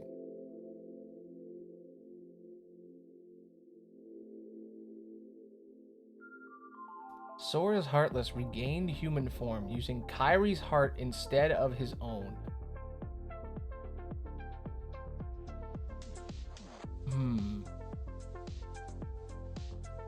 Okay. I think I'm learning some shit. That means the reason Sora came back was because Kairi's light was so bright that Sora regained the light in his own heart. Because when Sora became a Heartless, he's a little heart and there's darkness around him, right? He's been consumed by darkness. His body is now nothing but darkness. Like, well, his heart is now nothing but darkness, right? It's a heart inside a little darkness bubble. When Kairi hugged him, she's made of light because there's no darkness in her. So she overtook his darkness and made him see the light again. She basically resuscitated him with her light. I guess that means that Kairi can do that to any Heartless. It might be because she loves him or whatever, but she brought him back that way. The only way that was possible, then she knew it was him, was because she saw him moving around, because he still had his memories, because he willingly gave up his heart, so you can still control the body. That's why when you play, you can walk towards them. It may be that Sora's memories are slow to return because the half of him that is Roxas is still lacking. I must convert Roxas into data and return him to Sora. So basically, Sora is missing his body. He grew a new body when she hugged him. His body's made of magic, I guess. That's my guess. As a member of Organization 13, it was extremely difficult to bring Roxas in. Having lost to Roxas once, Riku laid everything on the line and used the power of darkness in their second battle, only just managing to bring Roxas back with him. I remember that. I have accepted it, that whole line. But Organization 13 grows even nearer here. Twilight Town is where Roxas was reborn as a nobody. This is where Roxas first encountered Organization 13 and joined its ranks. They are bound and search this place thoroughly. First, I shall convert all of Twilight Town into data, construct a duplicate world, put Roxas in it, and let him regain his memories. There's little time. The organization's schemes must be making steady progress as well. Okay, this is the beginning of 2. Alright, last one for Ansem's reports. Tomorrow, Sora awakens. My long and drawn-out revenge is nearing its end. Xehanort, who took everything away from me. Though as a Heartless, he is no more. As a leader of the organization, his ambition once again is to capture Kingdom Hearts, the most colossal heart of all. His Heartless had attempted to draw out the great darkness of Kingdom Hearts, created from the heart of all worlds.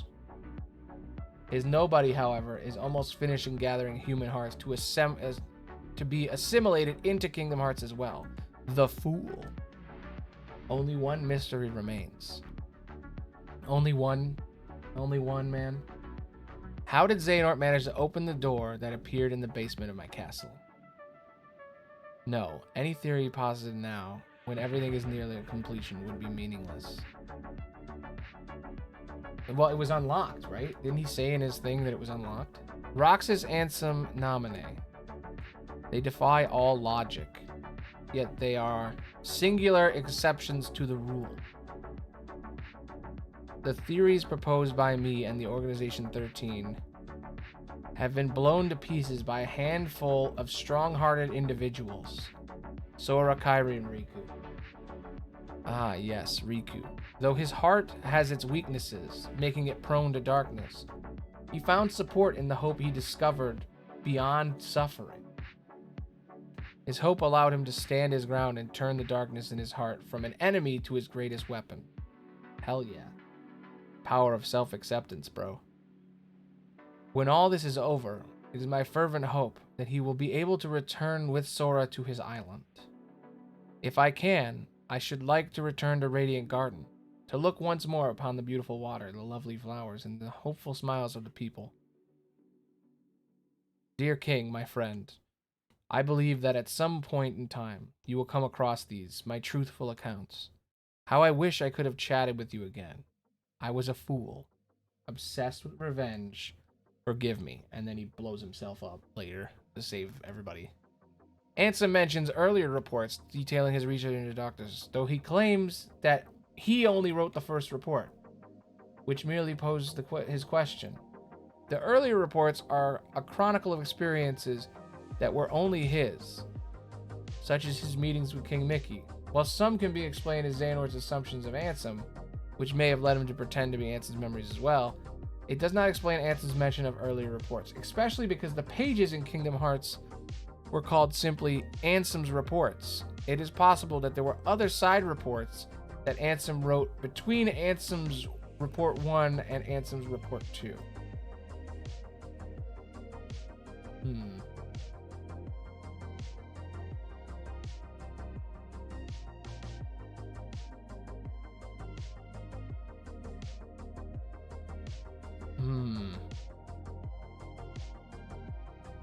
Interesting. Because, yeah, the first one is just called Ansem's Report. Interesting. A further inconsistency appears as with the mention of Ansem's disciples working with Xehanort to study the Heartless. In the original report, it seems to imply that Xehanort was working completely alone. In addition, Ansem indicates that he was unaware of the results of his apprentice's research, and Xehanort fraudulent additions to the report until after meeting with King Mickey.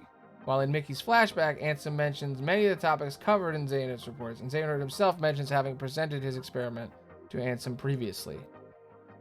Interesting. So either there's some bad writing here with some retcons, or the reports are lies. It could be that the first set of reports, that Ansem kind of lies about them a little bit, because he is writing these letters to Mickey where he explains them. Interesting. Unreliable narrators. Very unreliable.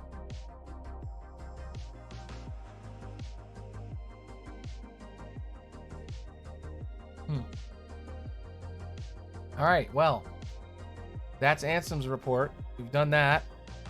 How many were there? There were 13. It got it right this time. Good job. Checklist. Whip, wop, wop, weep, wop, wop, wop, wop, wop, wop. Hell yeah, I love checklists. Alright. Xehanort's reports.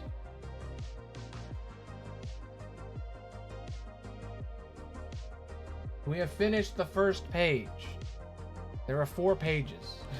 Oof. Alright, maybe it will take 4 hours. Alright.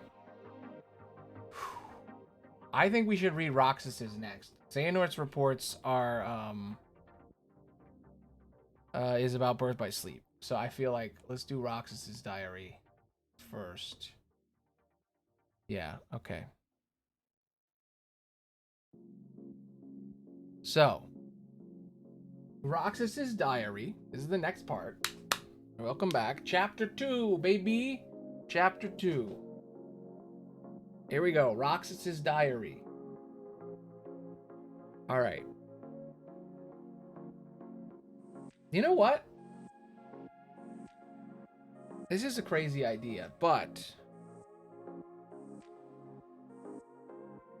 let me do something.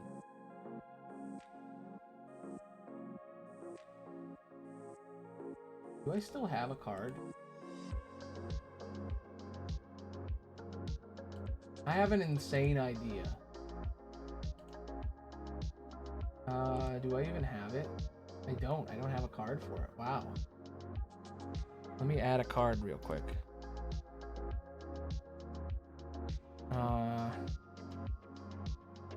In thumbnails.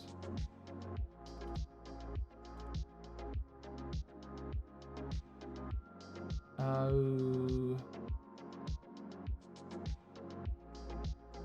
have so many thumbnails. Look at all these. Look at all these thumbnails.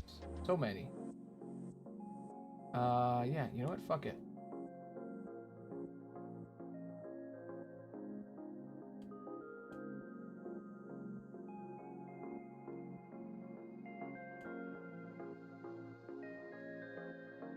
Hi.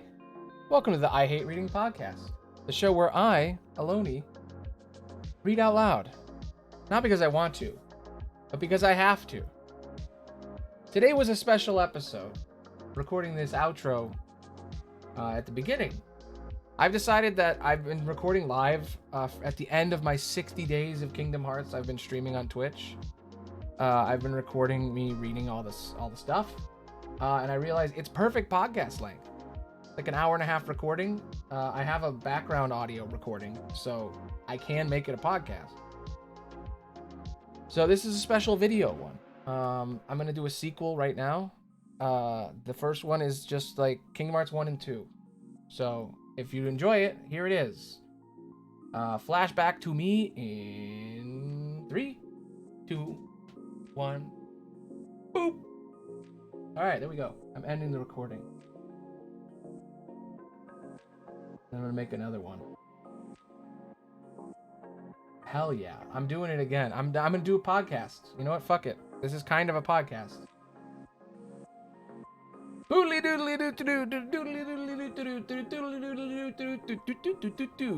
Welcome to I Hate Reading, a very special season. I'm reading all the Xehanort reports live on Twitch, and I thought, you know what? I could just make this an I Hate Reading. It'd be very easy. So I might throw this out one day. We're gonna read Roxas's diary now. Surprise, it's back. All right, give me Roxas's diary. There it is. Okay. Roxas's diary appears in Kingdom Hearts 2 and Kingdom Hearts 358 over 2 days as a journal chronicling his thoughts and adventures in Kingdom Hearts 2. The journal changes throughout the day with only the present entry viewable. It serves to point the player towards their next goal. That's cool. I want to play that game. In Kingdom Hearts 358 over 2 days, it takes on the role of the story section of Jiminy's journal did in previous games by keeping track of the plot throughout the game. Each page of the diary is filled when Roxas completes the page's day of the game. That is the coolest thing I've ever heard in my life. So in 358, I want to play that game now. So 358 over 2, if you don't know, if you're just joining us, Kingdom Hearts has a game called 358 over 2, which is the plot of Roxas. I'm going to change the stream title to Reading Roxas's Diary.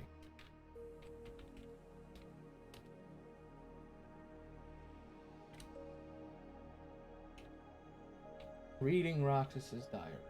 Cool. Okay, just so people know. So, in 358 over 2, it's a Game Boy Advance game originally, where you play as Roxas over the course of a year as he's slowly uncovering what's going on with Xion, and it's a really good story, and they turned it into a movie. The movie is really good. I love it. I wish that they narrated the text parts. They don't do that in that movie, but they do it in the coded movie. So they figured out that people didn't like that they didn't voice them. Because they didn't have time, I guess. The cool thing, I didn't know this, but when you play the game, your journal updates as you play. So that's cool. So we're going to find Roxas's journal. So I'm finally going to understand all the stuff I missed from 358. Here we go. Journal entry 1. Here, let me get my Roxas hair on. Whip. Womp. Womp. Perfect. Perfection. Yeah, that's me. Roxas. Okay. It's been a week since I got here. Syax told me to keep a diary, but he said nobody would check in. What am I supposed to write about? Today they told us to go to the round room, where we met our new member, number 14. Was I like that when I first got here? I think I was, but I don't remember too well. So Roxas has been alive for a week, and he's meeting his new friend. Day 2, or day 8, I guess. Axel and I went to Twilight Town today. He taught me a lot. Before we returned to the castle, we swung by the clock tower, and I had some sea salt ice cream. Axel called it the icing on the cake after a successful mission. Well, except there was no cake, just ice cream. I don't know what to write in this thing. I love this. Also, I like that they call it RTCD, like it's like their military code that they use, return to the castle. That's cool. It's like an order. It's like RTCD. And then they do it. They go to the castle. That's cool. Because they're supposed to be like commanders in an army. That's what this is. It's a cult that controls an army of milky white empty bodies, basically. And Roxas is technically the commander of the 13th Legion of them, which is funny because he's only been alive for 7 days. Anyway, they're training him. That's what this is. The past few days, the other members have been showing me how to fight and do mission stuff. They also told me more about the organization and about myself. I still don't really get a heart. I still don't really get what a heart is, but apparently it's a vital piece of who I am. So I decided to cooperate. If I collect enough hearts, I can complete Kingdom Hearts. Then I'll be whole. Poor Roxas. You already can be whole. You don't need to do this. Me and Axel went on a mission to Twilight Town. Afterward, we went and had ice cream again up on the clock tower. He said friends do stuff like that. Or they laugh together. So does that mean me and him are friends? Aww. Aww. Day 15. The other organization members have been teaching me more about how to fight and stuff. It's going well, I guess. Every day after work, I've been meeting Axel at the clock tower to have sea salt ice cream. It really is salty, but still sweet too. How come it tastes so familiar? Interesting. I guess because Sora is from, it could be because it could be because Ventus ate sea salt ice cream, or it could be because Sora grew up by the beach and he lived on the sea and there was like salt and stuff. Like he probably ate a lot of salty foods and whatnot. I don't know. It seems familiar to him. That's all we need to know. Day 22. Axel is going to some place called Castle Oblivion. He told me because we're friends. He had to go home early to get ready, and after he left, I noticed the word winner on my ice cream stick.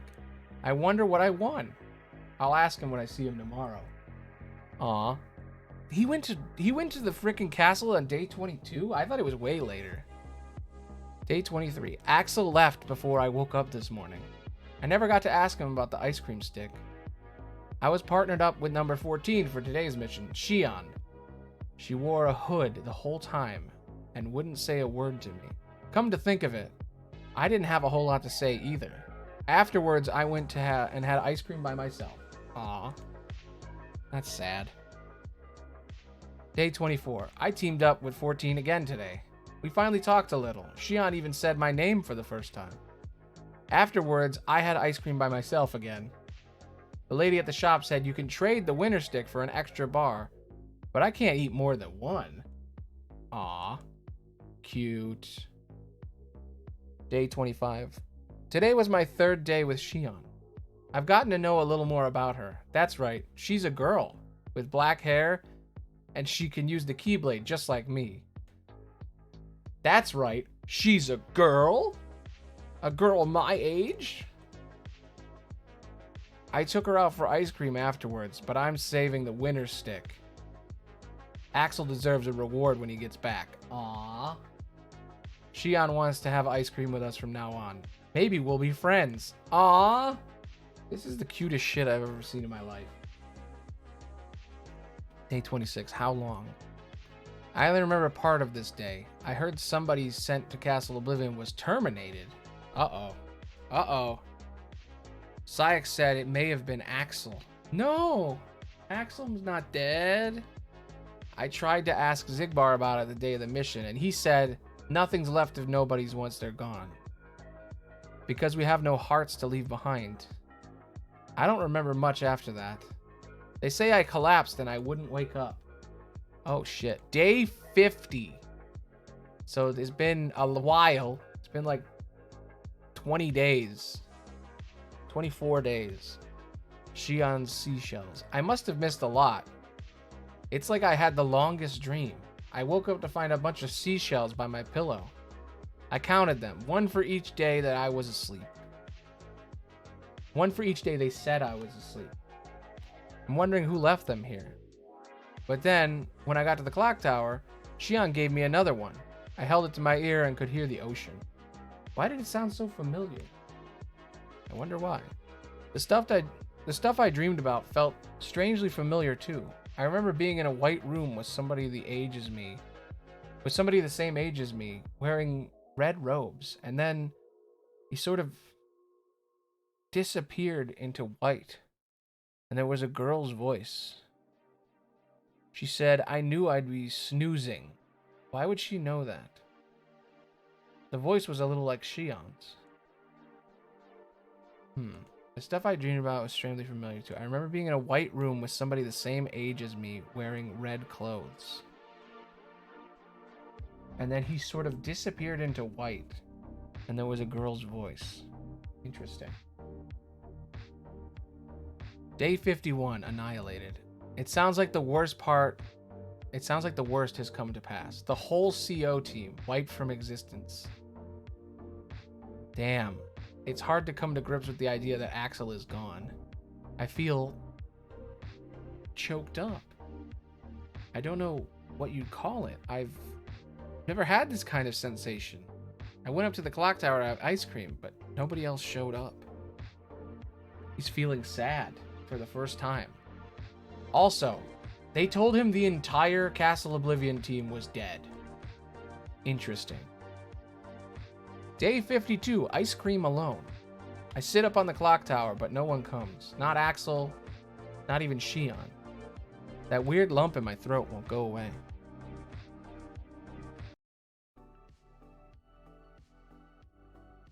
Something else is bothering me. This is gonna sound crazy. Good thing this is a private diary. But those pictures keep flashing through my head. Not all the time, just sometimes. Ever since I collapsed. It happens when I'm awake, too, on missions.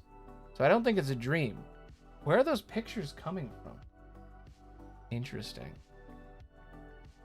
Here's a great story. Day 71, Axel's back. After work, Axel turned up. Just like that, out of nowhere. I didn't know what to say. I thought we'd lost him for good.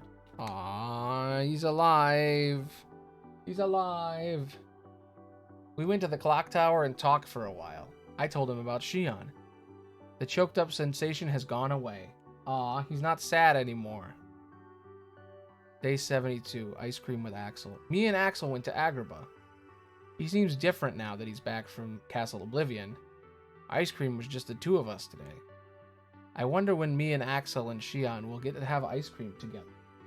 Man, dude, there's such dark shit going on and he's just like, ice cream.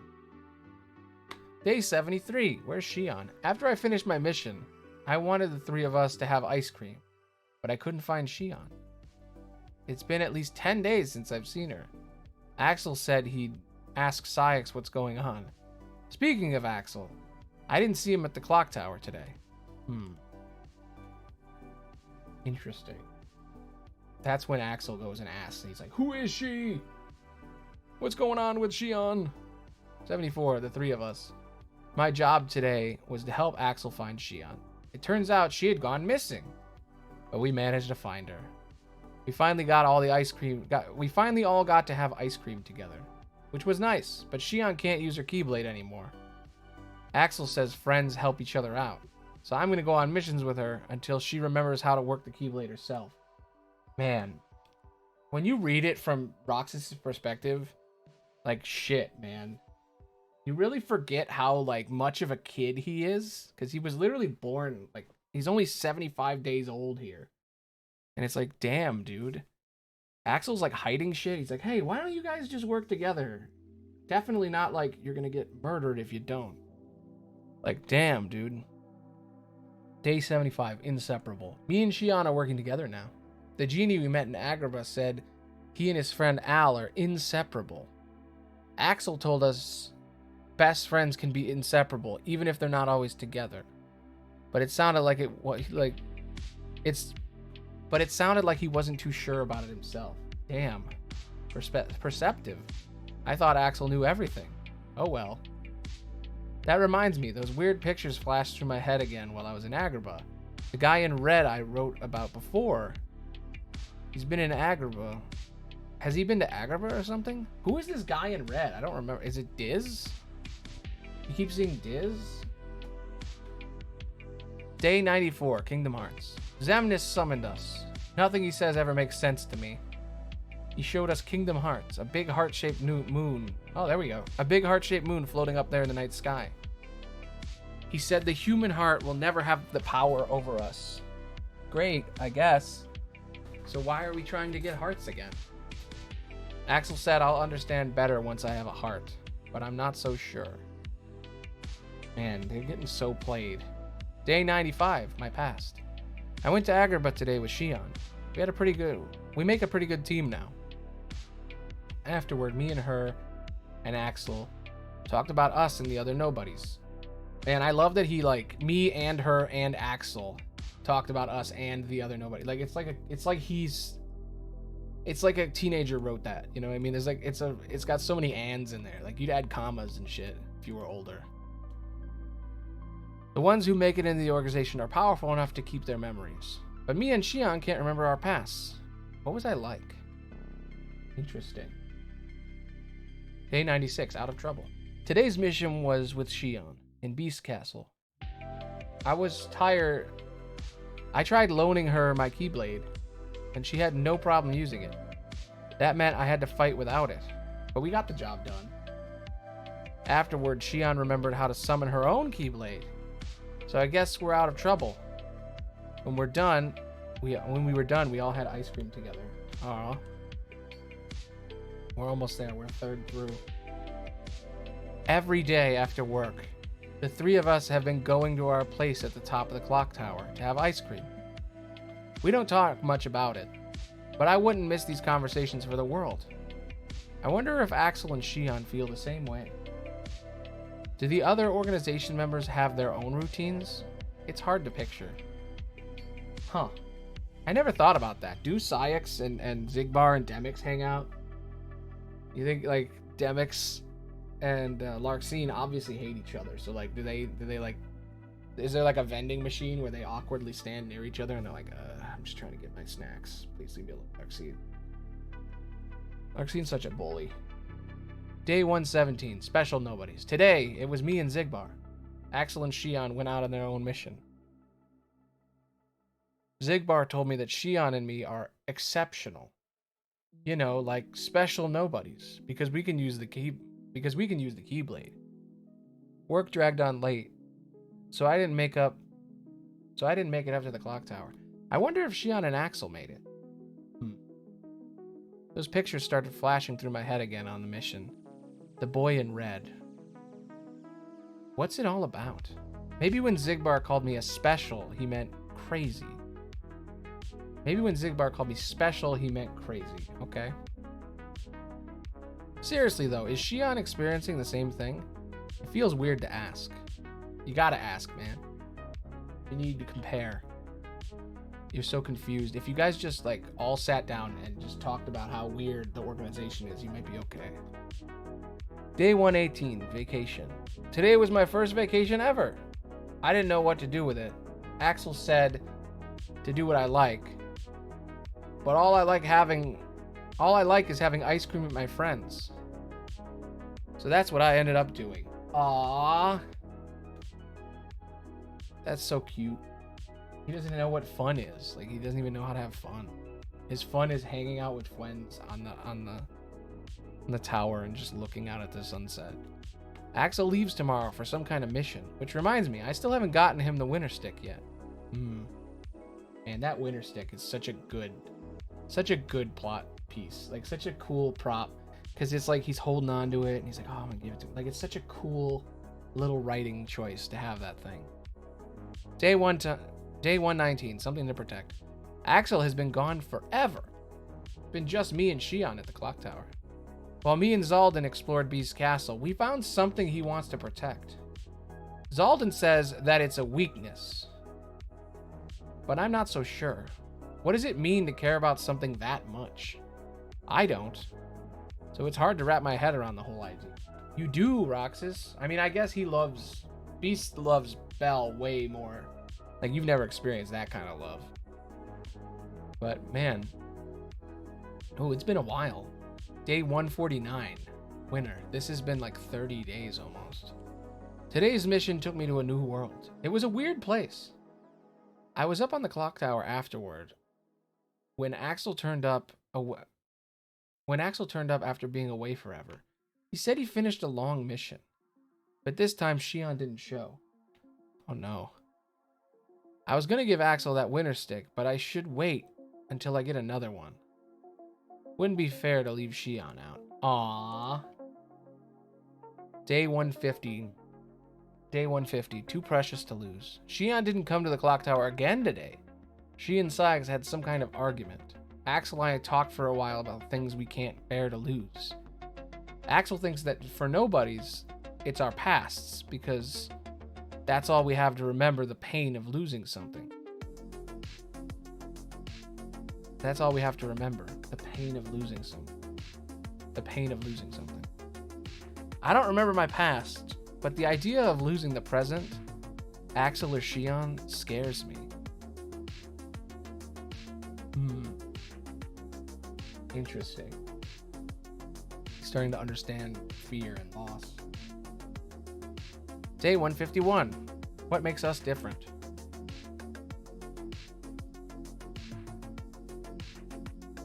I just sneezed. Let me change the music. There we go. I ran into Shion in Twilight Town.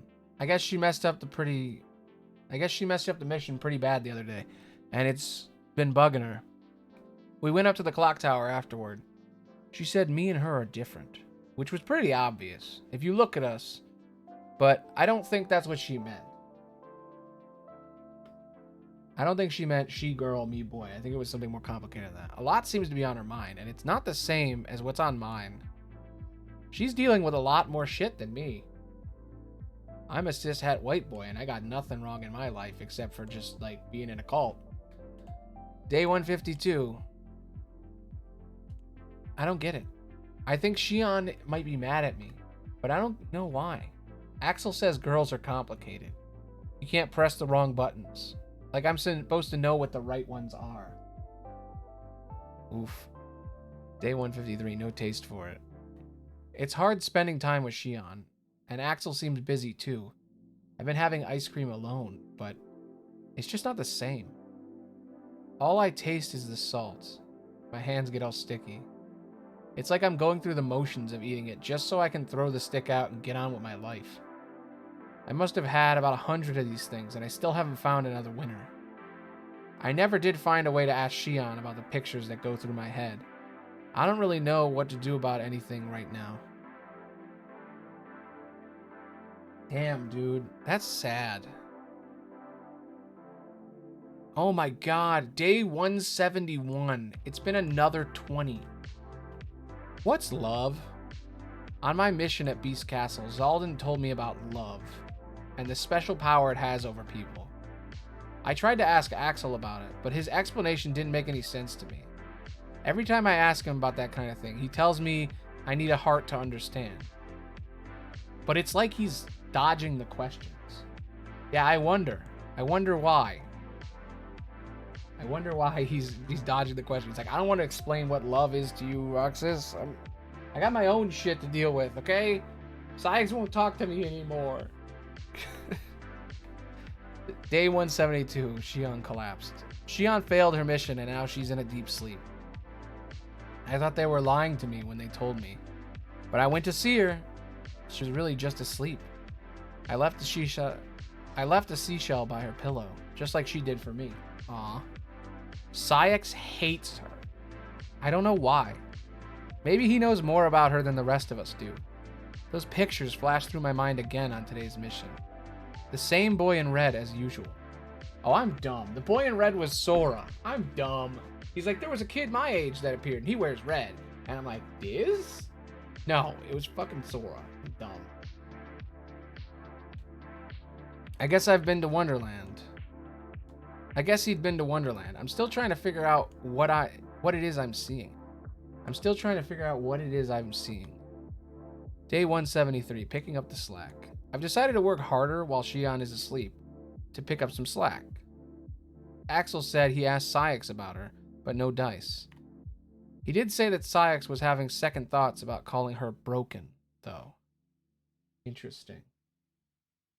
I just hope we all get this drama ironed out soon, so she doesn't have to wake up to it. Aw. Man, we're almost halfway. A little over halfway. Day 174, seashells for her. Shion hasn't woken up, but I'm pulling double duty to make up for it. Me and Axel talk about the dumbest stuff now. Afterwards, we head back to the castle, and I leave seashell on Shion's pillow.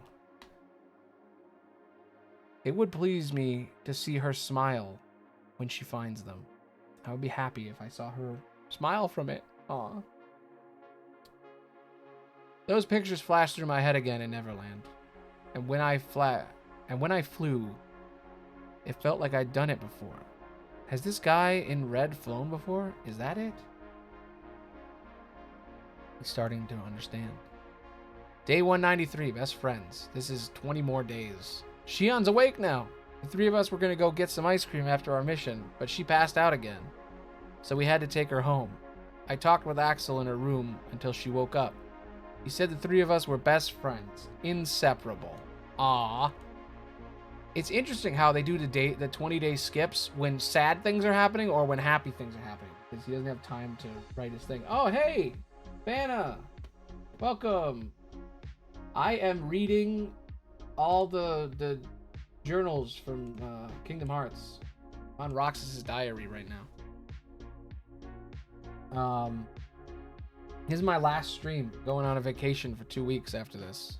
Been streaming Kingdom Hearts for 60 days. Yeah, it's nice seeing you. Right now we're pretty deep into the story, I think. Where are we at? We're halfway through Roxas' story. I hope you're doing good. Haven't seen you in a while.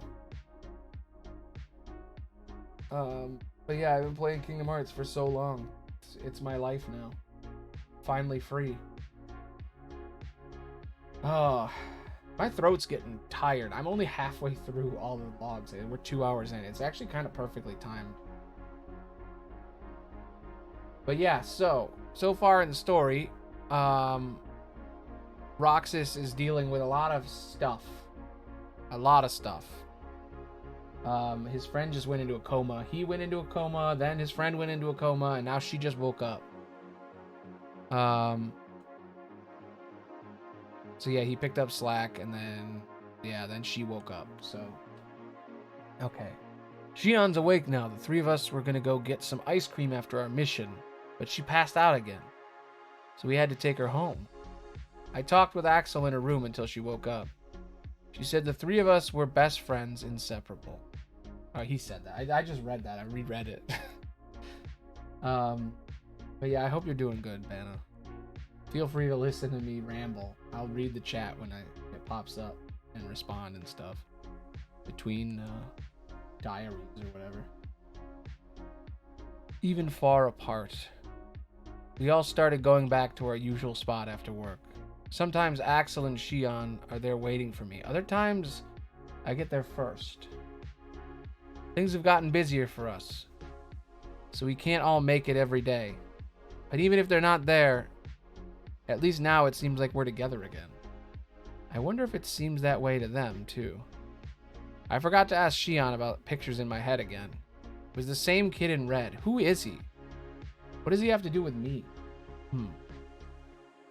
He doesn't know. He doesn't know the secrets. He doesn't know who Sora is. Who's this guy? Who is this guy? What's his deal? Man, it's like 30 days later. He's been busy.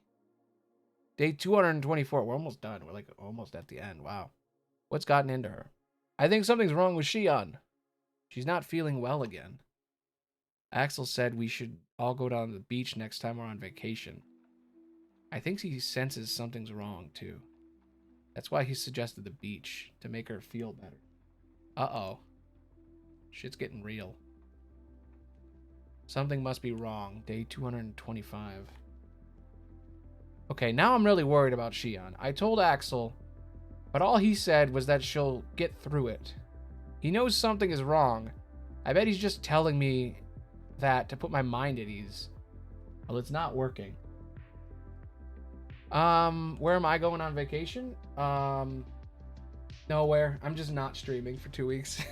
I call it a vacation, but really it's just time off. I've taken a week where I do nothing. The best vacation there's ever been, which is you do absolutely nothing for a week and you just watch YouTube. And then for a week, I'm going to be making stuff that I wanted to work on, but I don't have time to do. Yeah. I'm going to binge a bunch of shows. I'm probably going to watch all of JoJo, even though I kind of hate it. I'm still trying to finish it. But I think I'm going to play the new Final Fantasy MMO. I never played it, and I got it. I'm probably going to play that mindlessly off stream while I watch JoJo episodes. But we'll see. I don't know. I'm gonna do a bunch of stuff. I have a whole list of things I want to do when I'm off. But yeah, I've been streaming for like 180 something days in a row. Since January, I've been streaming every day. And I think I could probably do it forever. But after Kingdom Hearts, I was like, yeah, I need to chill. Yeah, it should be fun. It should be really exciting to sit down and do nothing for a week. My last vacation I took a while back was I spent like 2 months off, and it was like Christmas, and then it was like New Year's, and then I just like made stuff for 3 weeks straight, and I made a whole bunch of crazy stuff. But the vacation before that, I went on a trip, and going on a trip sucks because it's like you got to spend a week getting there and dealing with stuff it's just super annoying. And it's like, it's better for a vacation. It's nice to just do nothing, you know, just sit, forget about everything, you know. It's nice to just kind of sometimes just do nothing, you know. That's the best vacation, because like when you spend a bunch of money and it's like, all right, I'm gonna get on a Greyhound bus and travel to a city far away and go see the sights and then go to a concert, and then it's like after all that you're just like, now I gotta get on a bus and go a week back, and it's like, ugh. Or a whole day on a bus is just awful. Or you take a plane and you're like, oh, I gotta go through security. Like, it's a whole hassle. But if you just sit in your house and eat ice cream, that's the best vacation. Sit on your ass and eat ice cream. The best vacation there is. But yeah. Anyway, okay, where are we at now? Telling me ease is working. Oh, they're talking about ice cream right here, and also what vacation is. Perfect. Axel, day 255. Now Axel is acting weird. I had ice cream with Axel after work today, but Shion didn't show. Axel said she got on an important mission, but he wouldn't look at me when he said it. I've been wondering what's wrong with Shion all this time. But now that I stop and think about it, Axel's not himself either. Dun dun dun. Ooh, you're going to Texas with your family soon. Hell yeah. That's fun. Family vacation. I haven't done one of those in a long time. I used to go to Disney World in Florida a lot. Or the Dells in Wisconsin, the best water park in the world. But yeah, vacations are fun. Hopefully you don't go to Texas when it's like frozen ice everywhere. Uh-oh, Shion's gone missing. How far are we from finishing? We are so close. Oh my god.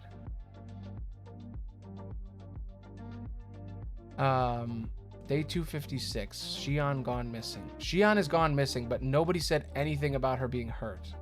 So that's good. I guess, did she run off? That doesn't make any sense. Semnis told us to go after her, but the way Sayx explained it, it's almost like they don't think she's worth getting back. What's going on? And I love that Roxas knows nothing. He's just completely confused the whole time. It's interesting seeing his perspective of what happens. When I played the games, you see Axel's perspective the whole time. So you know everything that's going on. Where Axel is just like, shit, Shion's on the run, I gotta go catch her and stuff. And then meanwhile, you see Roxas and he doesn't know what the hell's going on. It's fascinating. Day 257. He's avoiding me. I want to talk to Axel about Shion, but I can't seem to get 10 seconds with the guy. What am I supposed to do? I can't believe he's avoiding me. We're supposed to be friends. Dun dun dun. Shit's getting tense. Day 276, by the sea. I don't remember much about today's mission. Just that it was by the beach. Or was it? The mission didn't even feel real. Me and Axel agreed to start looking for Shion tomorrow. Ooh, he's starting to have dreams about Sora's past there. He didn't even go to Destiny Islands. He was just dreaming about it. He thought it was real. His brain is goo. Day 277, no sign of her. I've looked everywhere for Shion, in every world, but there's just no sign of her. Where is she? Why did she leave the organization? I don't get it. Any of it. Uh-oh. Here we go. Here's the big reveal. I think Rox is going to start knowing shit now. And then the next one is, who is that guy? Maybe not. Day 296, Castle Oblivion. There's one place I still haven't checked to see if Shion's there. Castle Oblivion. When I brought it up to Axel, he surprised me by saying that Castle Oblivion is where Shion comes from. I guess he found out himself. Is that where she is? Uh-oh. Day 297. Who is that guy? I went to Castle Oblivion to find Shion, but I don't remember anything about it. Axel said I collapsed as soon as I got there. I woke up in Twilight Town, and incredibly enough, Shion was there. But she wasn't alone. There was this guy with her, and he was wearing the organization's cloak. I could tell by his build that he wasn't one of us, though. Who is he? Dun dun dun. It's Riku. Dun dun dun, it's Riku. Spoiler alert, it's Riku. Day 298. Some other way. I don't believe it. Axel attacked Shion. Oh no, that's bad. Axel attacked Shion. There had to have been some other way. I know she's acting weird, but I hardly recognize Axel these days either. What's going on in their heads? I feel so left out. Damn, dude. Imagine that. Imagine your big bro and your little sis are just like beating the shit out of each other. And you're like, oh my god, what is happening? What is going on? And nobody's telling him anything. Day 299, Sora. Xemnas told me that Sora is the connection between me and Shion. But just who exactly is Sora? Yeah, who is he? You need to know, Roxas. You need to know. Day 300, no words. For the first time in a while, the three of us met up on the clock tower. None of us really know what to say. We used to talk each other's ears off, but I guess those days are gone. So much has happened lately that I've been forgetting to write about those pictures in my head. Now it happens even when I'm on missions. Or now it happens even when I'm not on missions. More often, too. They even show up in my dreams. Shion told me she has dreams, too. Is it all connected? Man, it took him 300 days to be like, hey, I keep seeing pictures in my head. Does that have something to do with all this crazy stuff going on? Day 301, my dream. I dream all the time now. But I don't sleep well. I wake up tired every day. I guess that makes them nightmares, not dreams. Shion and Axel don't come to the clock tower anymore. I thought maybe if I got everything off my chest with them, I might stop having nightmares, but so much for testing that theory. 300 day. Okay, so this is 20 days later. Day 321. No energy left. Uh-oh. Uh-oh. He hasn't been writing logs because he's been tired. I feel so tired. Almost disconnected from my body. The dreams have gotten stronger. Now I wake up with water on my cheeks. He's crying in his sleep. He's crying in his dreams. I don't know how I got there. I don't know how it got there, but I think there's something really wrong with me. Yeah, because he's never cried before. He doesn't know what emotions are. He's only 300 days old. Today I teamed up with Xion. She seems to be a lot better shape than me. We had ice cream together, something we hadn't done in a while. It's getting good. Day 322, another dream. I had another dream. My head feels heavy. I want to have ice cream with Xion and Axel again. Day 352, us and the sunset. Me and Xion and Axel had ice cream. The sunset was beautiful. I don't have to write anything else down, because I'll never forget this day. Aww. Cute. Man, this is tonal shifts left and right. Day 353, broken trust. Man, they need more stories to be just like somebody's journal.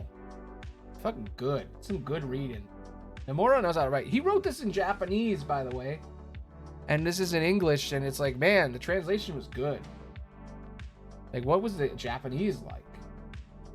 Axel let Xion leave the organization, just like he wanted her to go. Wait, Axel let Xion leave the organization, like he wanted her to go. She's a puppet. Oh my god, he knows. He knows the truth now. She's a puppet, a mirror that reflects me. He's talking nonsense. I can't trust him anymore.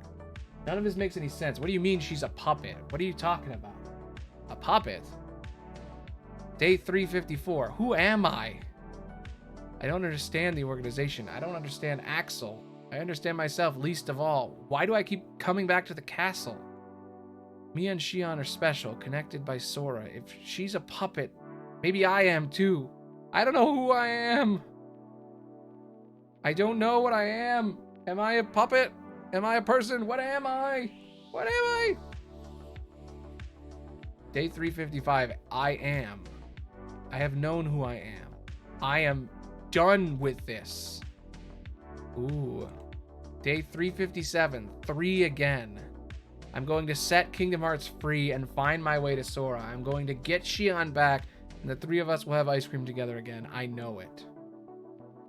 Ooh. God damn. Seeing it as just the journals and like not the scenes in between is crazy, because it's like right after that is the end of the game. Yeah, I'm a per person. I'm a puppet person.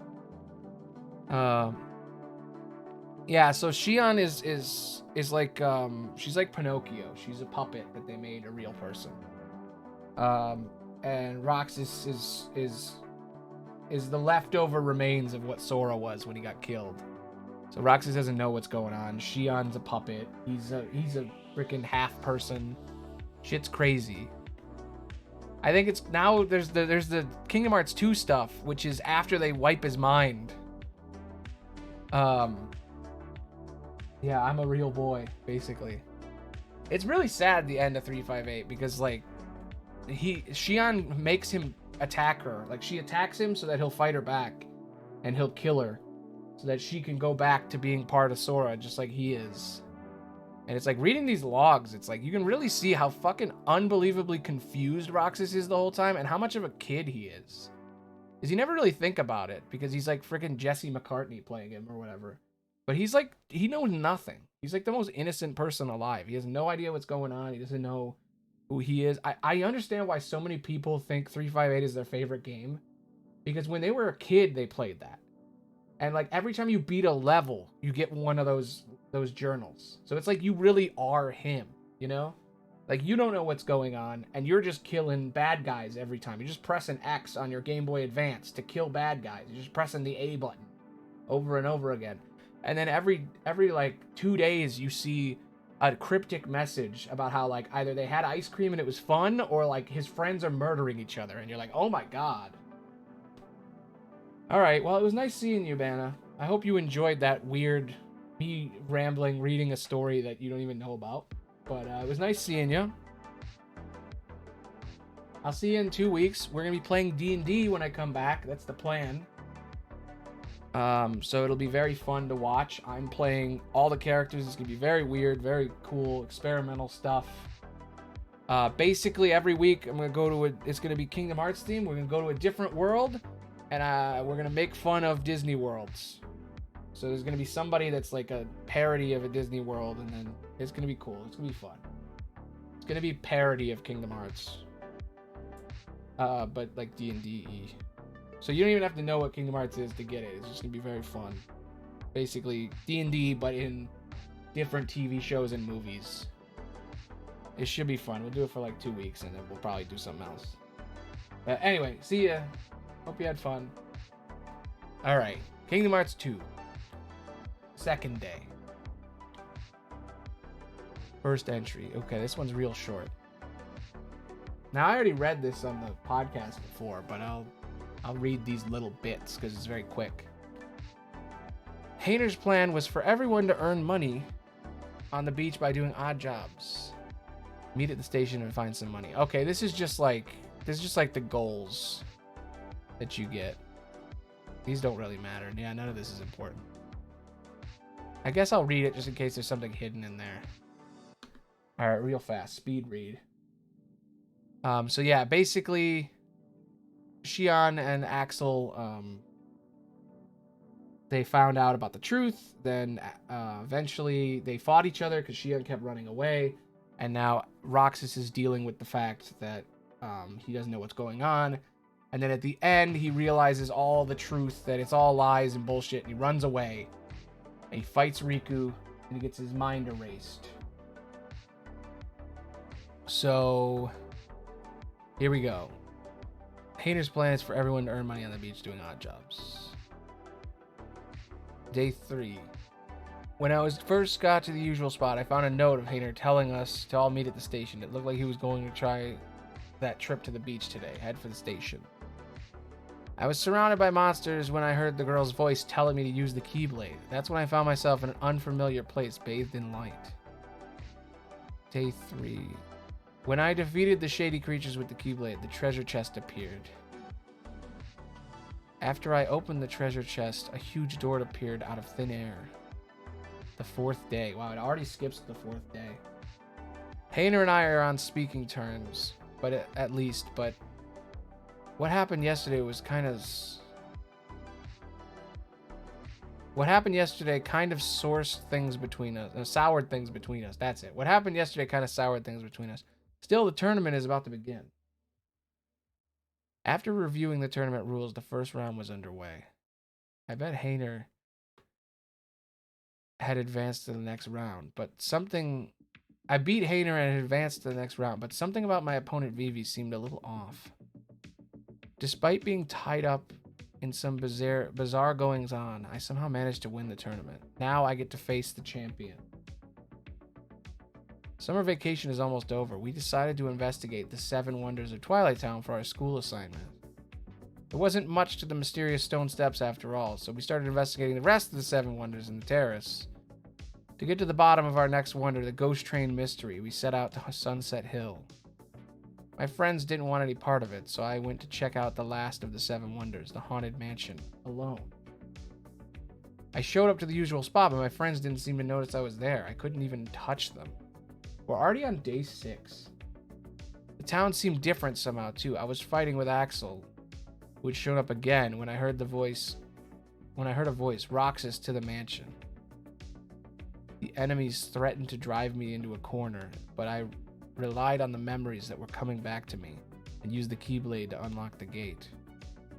I reunited with Naminé in the old mansion, but she was taken by the mysterious man all wrapped in bandages. Where could they have gone? I searched the mansion and discovered a way to a secret room from the library. My lost memories began to return while I was in the computer room. Axel picked a fight with me, but I defeated him.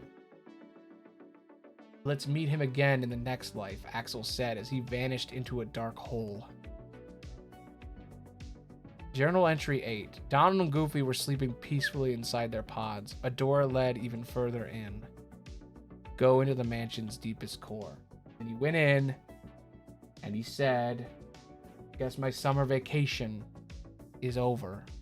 And he fucking died. The end. There's a lot missing in these journal entries. I'm glad I read them though, because there was some really interesting character beats in there and stuff. Sorry if this recording is boring to anyone watching, but hey, I think it was kind of interesting. The excitement in the middle there. I think I might edit out my chat from it, but maybe I'll keep it. All we did really was talk about vacation. Anyway, all right, let's do the next one. Stop recording. Whip. And then let's do another. Boom. Hi, welcome to I Hate Reading, the show where I read not because I want to, but because I have to. We just read all of Roxas's diary. Now we're moving on to Xehanort's reports.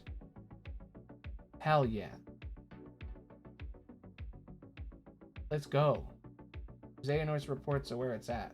Go in, get them, we read them, we do good. Yeah. Okay. Let's pull it up. So far in our little journey, when I do my check marks, we got to do Xehanort's reports. We did Roxas's diary. That's done. Let me do my little checklist. Boop. Roxas's diary complete. There are 2 things left. Xehanort's reports, which are a lot, and then the secret reports. So let me change the stream title.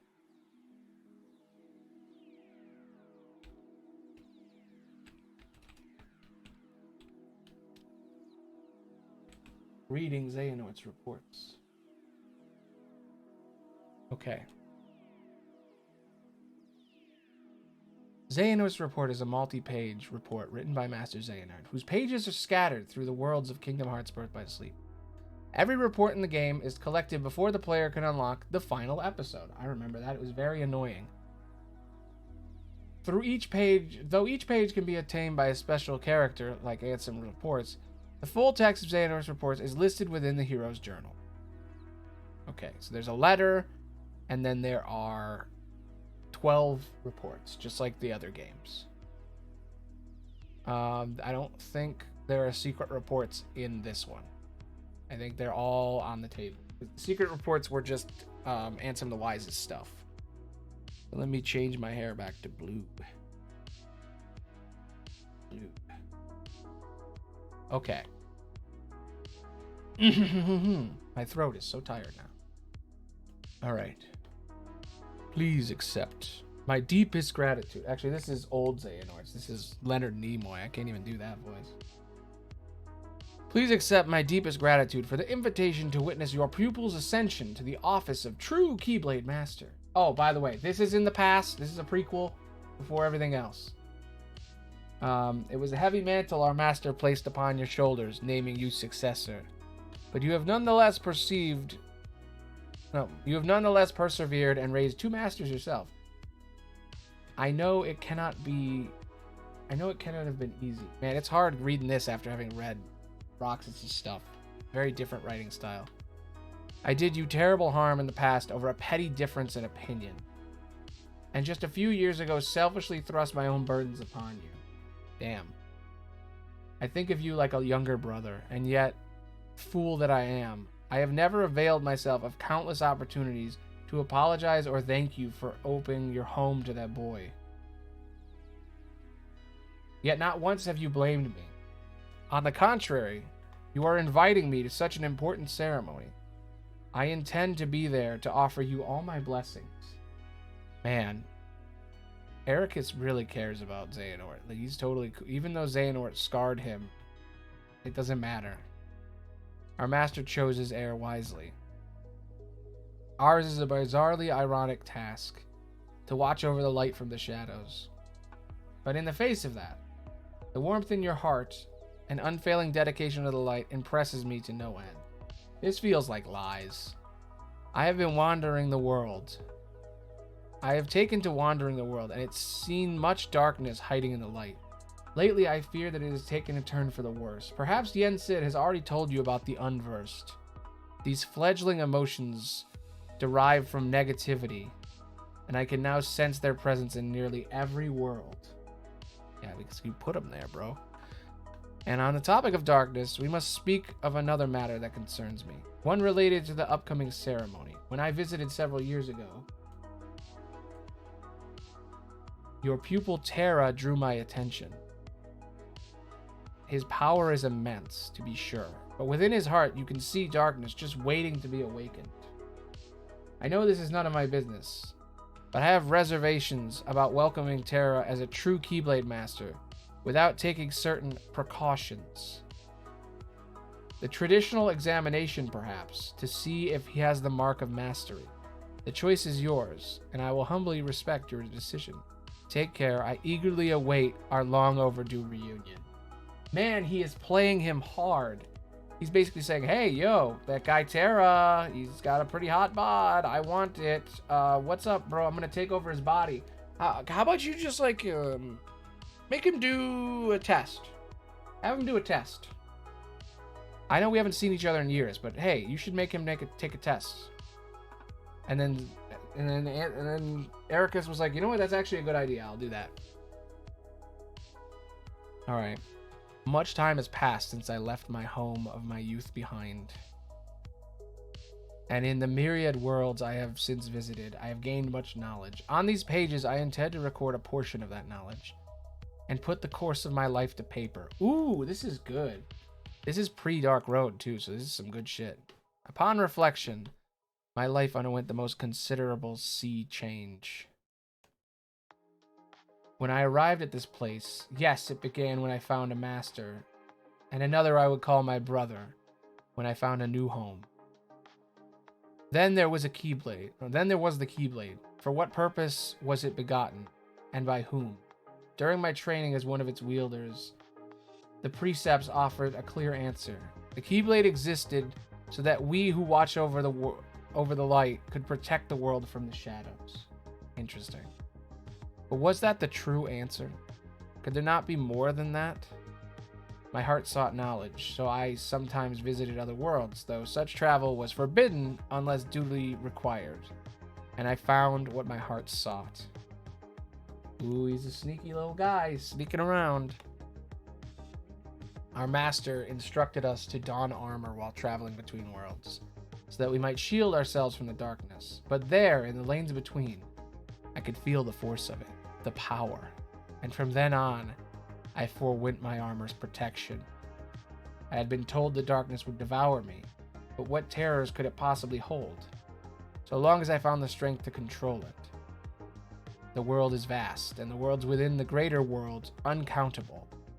Like little islands, they dot the great ocean between and keep them ignorant of each other, uncorrupted. Each world has its own order. Unlike us, they could not know of the world in its entirety, and we were never to enlighten.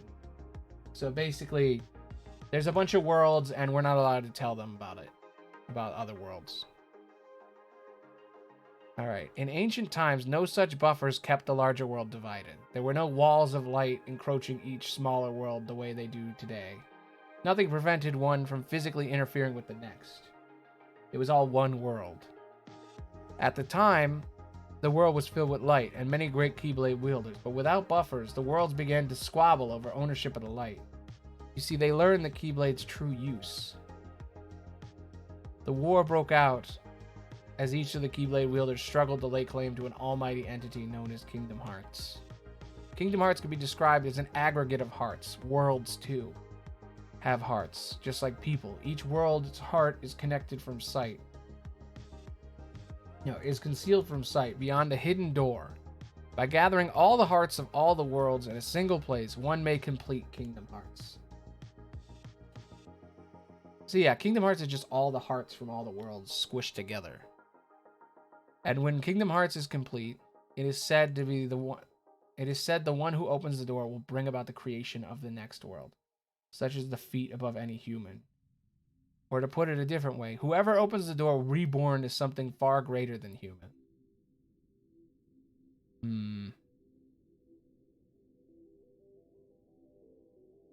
Interesting. I feel like the last Kingdom Hearts is going to be Sora opening Kingdom Hearts and returning the world back to normal. Like, reuniting all the worlds. Because Nomura has said since day one he knows how it's going to end. So I wonder if it ends with, like, Sora unlocking Kingdom Hearts and the whole world coming back. The light and darkness are two sides of the same coin. Without darkness, there is no light. The Keyblade Wielder's great war over Kingdom Hearts was fought by defenders of the light, servants of darkness, those who sought to reconcile the two, and those motivated by nothing more than lust for power. The whole spectrum of thought was swept into the conflict, and the worlds that did not go to war found the war brought to them in the end. The whole world was cast in darkness. I want to see that. I want to play that as an MMO. Or like a strategy game. It would be so dope. Imagine like Civ, but like you're fighting over the world and then at the end of the game the whole world blows up. Like that sounds dope. Or imagine a MMO where like you're playing as different Keyblade wielders during that time. But no, they made a fucking mobile game. That's how the ancient Keyblade War drew to a close. To this day, no one has ever managed to open the door to Kingdom Hearts. Sometime later, the little light that remained in the hearts of the few gave rise to the world we know today. One made of many worlds, just behind just as many walls, that the Keyblade War would not be repeated. So they purposely locked them all off because they didn't want the war to happen again. At present, the lanes and corridors that run between the worlds may only be traversed by us Keyblade wielders and those who give themselves over to darkness. As the former, our duty is to protect chasms between worlds and guard against the latter, whose darkness corrupts and contaminates, so that no world will ever need to be lost again. Few Keyblade wielders remain now.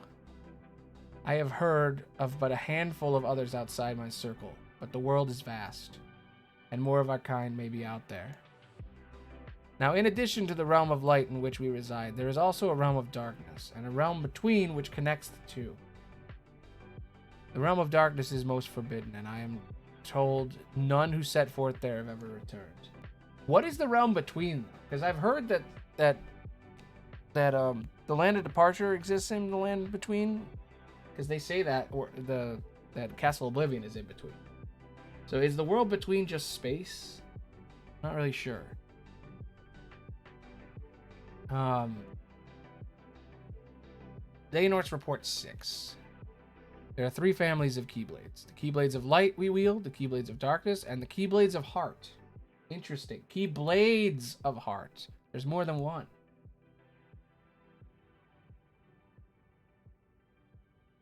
The first and second families differ in origin. Keyblades of Darkness are found in the realm of darkness and are counterparts to the Keyblades of the realm of light. The third type of key, the Keyblade of Heart, came into existence when the world was reorganized after the Keyblade War. Without this key, Kingdom Hearts is forever beyond a person's reach. Only by gathering 7 hearts of pure light, hearts completely devoid of darkness, may one forge a Keyblade of Heart and open the door to Kingdom Hearts.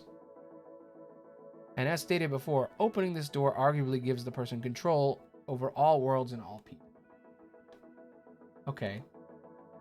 So the Keyblade that Sora uses to stab himself is a Keyblade of Heart. You only get it if you kill a bunch of princesses or whatever. I have uncovered the Keyblade's ultimate mystery. You see, besides the 3 families of Keyblades, there is another Keyblade.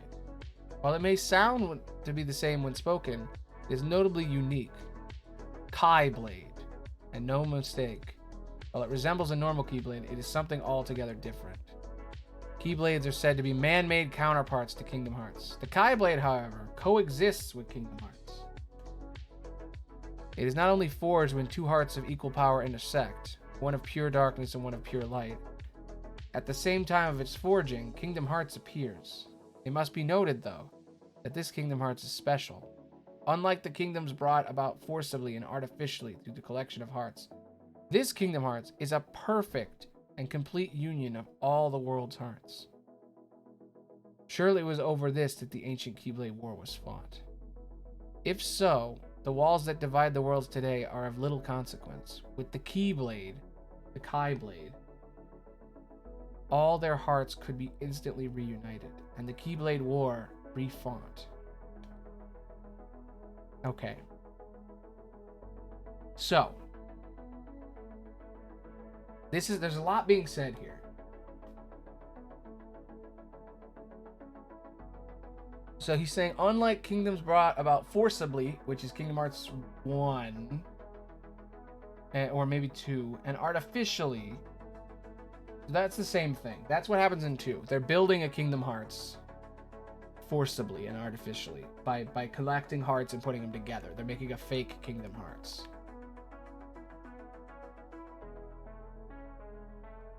I heard someone say that the blue Kingdom Hearts was the real one, but then I heard someone say that that was bullshit. So who the hell knows anymore?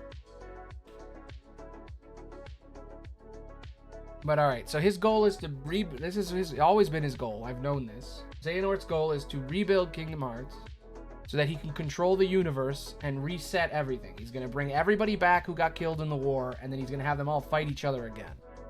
That's what he thinks is going to happen if he brings them all back. They're all just going to kill each other again. He's going to restart the war. My brother pupil Ericus thinks only in absolutes. Man, real Star Wars line right there. Xehanort's Report 7, the most Star Wars line. I mean, he's played by Mark Hamill. Like, okay, he only deals in absolutes. My brother pupil Ericus thinks only in absolutes. He has persuaded himself that light is the only way, but forgets that light cannot exist without shadow. I believe a balance of light and darkness is what sustains our world. But too much of the darkness has been stamped out, disturbing the balance. Someone must tear down the tyranny of light and reorganize the world around darkness, which then creeps back in. I mean, he's not wrong. The world was one world, and then it got blown up into a bunch of other worlds. So he just wants to bring the past world back, but you can't do that. It doesn't work. Ericus and I did not see eye to eye. I left and wandered the world. This was perhaps the first time I truly felt free since the day I departed my boyhood home of Destiny Island. But free to do what? I already shown the mark and become a Keyblade Master, but having been passed over as successor, all that remained to me was the road of teacher. Ordinarily, Keyblade Masters take pupils under their wings, malleable minds in which to impress the precepts of Keyblade wielders, keep the profession alive for generations to come.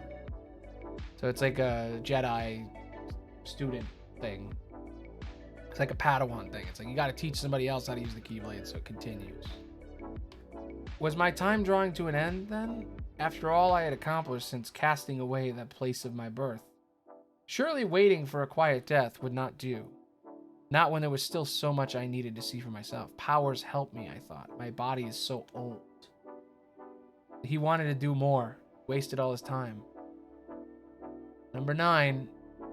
We Keyblade Masters have a special gift. We can extract a heart, be it our own or that of another. By continuing this cycle, it is possible to remain in the world of the living forever. Necromancy, baby. As a boy, I dreamed of seeing the farthest reaches of the world. If I only went far enough, there had to be a world out there in which no one ever had set foot before. And now I just know such a world. If I become the first to open Kingdom Hearts' door, I can create the next world in which light and darkness exist in perfect equilibrium. So there I stood, with vast knowledge of one gnarled, dying hand, and newfound purpose of the other. Oh my god, I just had a crazy idea. But let me finish this. The next step was clear. I needed a new vessel. Okay. That line. I can create a new world. The next world in which light and dark exist in equilibrium. That gave me an idea. I mean, that's the real world. That's what the world's supposed to be. That there's nighttime and there's daytime. Isn't it interesting that whenever we see Quadratum, it's night? I mean, it's not always night. Sometimes it's day. But, like, what if Quadratum isn't... Like, it's just a weird thought. It's probably not true. But what if Quadratum is actually, like... the dark half of reality. Like, we're in the land of light. Maybe that's the actual realm of darkness.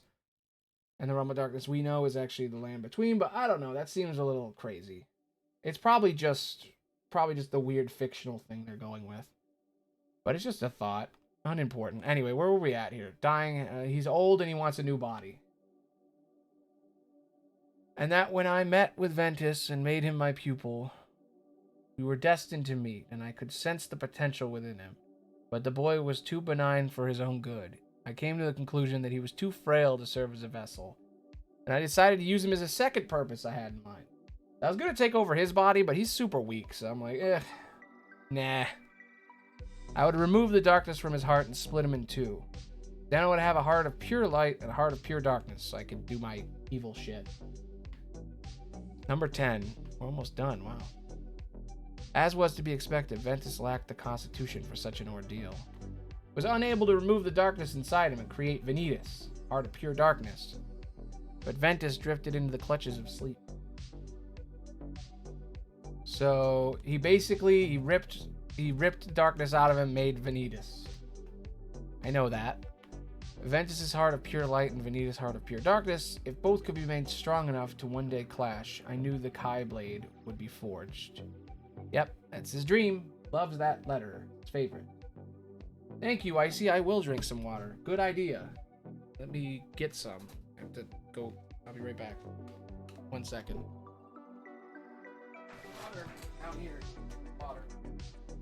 There it is. Water. Usually I put it on my desk, but I forgot.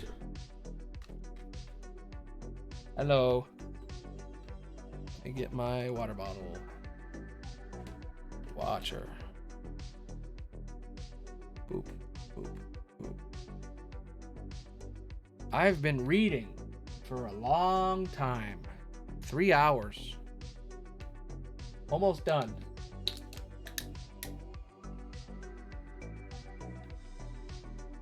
Ugh.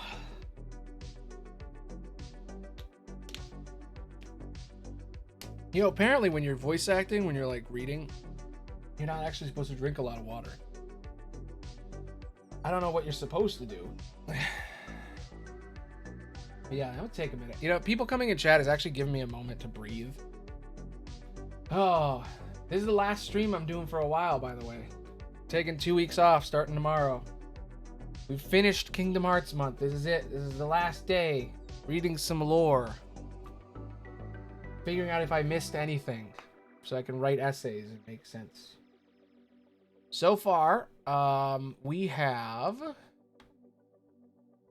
learned the difference between Ansem and Xehanort.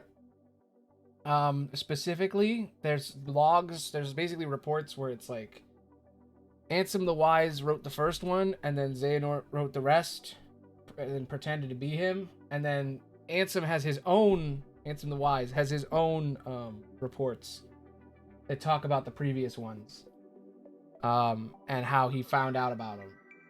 Yeah. Hell yeah. Voice of Batman always took a shot of whiskey before. Wow. Damn. Well, I guess that's like a nerve thing. He's nervous.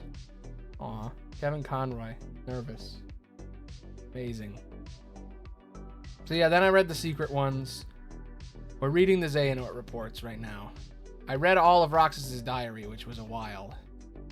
But we're almost done.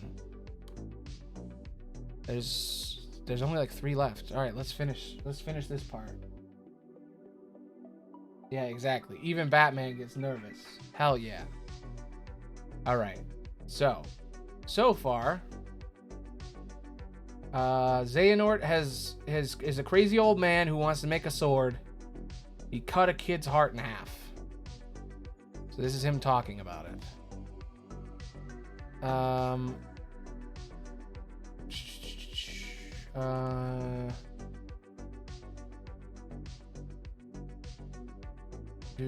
think I just read this one. By continuing the cycle, exist in equilibrium. Blah, blah, blah, blah, blah.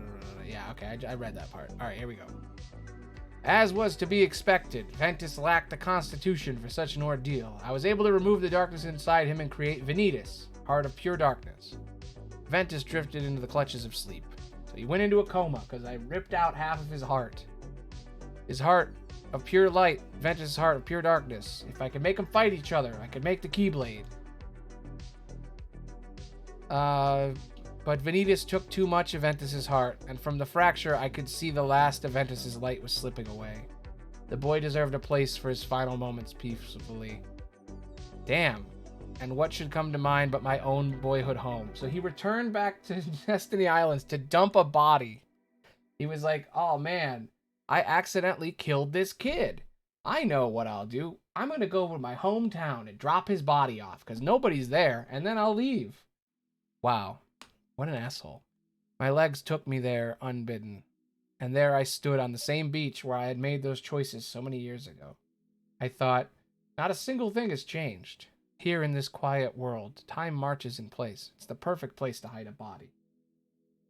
Content that Ventus would find peace here, I started to walk away. But just then, the boy held up his Keyblade, and the light within him had not died. Dun dun dun, he's still alive because Sora merged hearts with him with the power of empathy. Alright. Ventus and Vanitas were not matched in power. I could not train them together, or Vanitas' darkness would gnaw away at what little Ventus had. Of course, since I needed a place where the boy's light might flourish, the answer was obvious. Ericus and his absolutists. Considering how we parted ways, I expected friction, but if anything, Ericus seemed delighted to see me again. Even though I cut his face and ran away, saying, darkness, darkness, darkness, I'm gonna make an evil dark sword, you son of a bitch. Why are you in charge? It should be me. He readily agreed to take on Ventus. Now I need only wait for the boy's heart to get stronger. I need not visit this second home of mine for some time. I had not visited the second home of mine in some time, and discovered Ericus had already found 2 pupils of his own. Within one of them, Terra, I sensed something. The boy thought though well-intentioned, seeks power single-mindedly, with a kind of hunger that is seedbed for darkness. I have found my vessel. He was like, ooh boy, look at that guy. Delicious. I want to take over his body.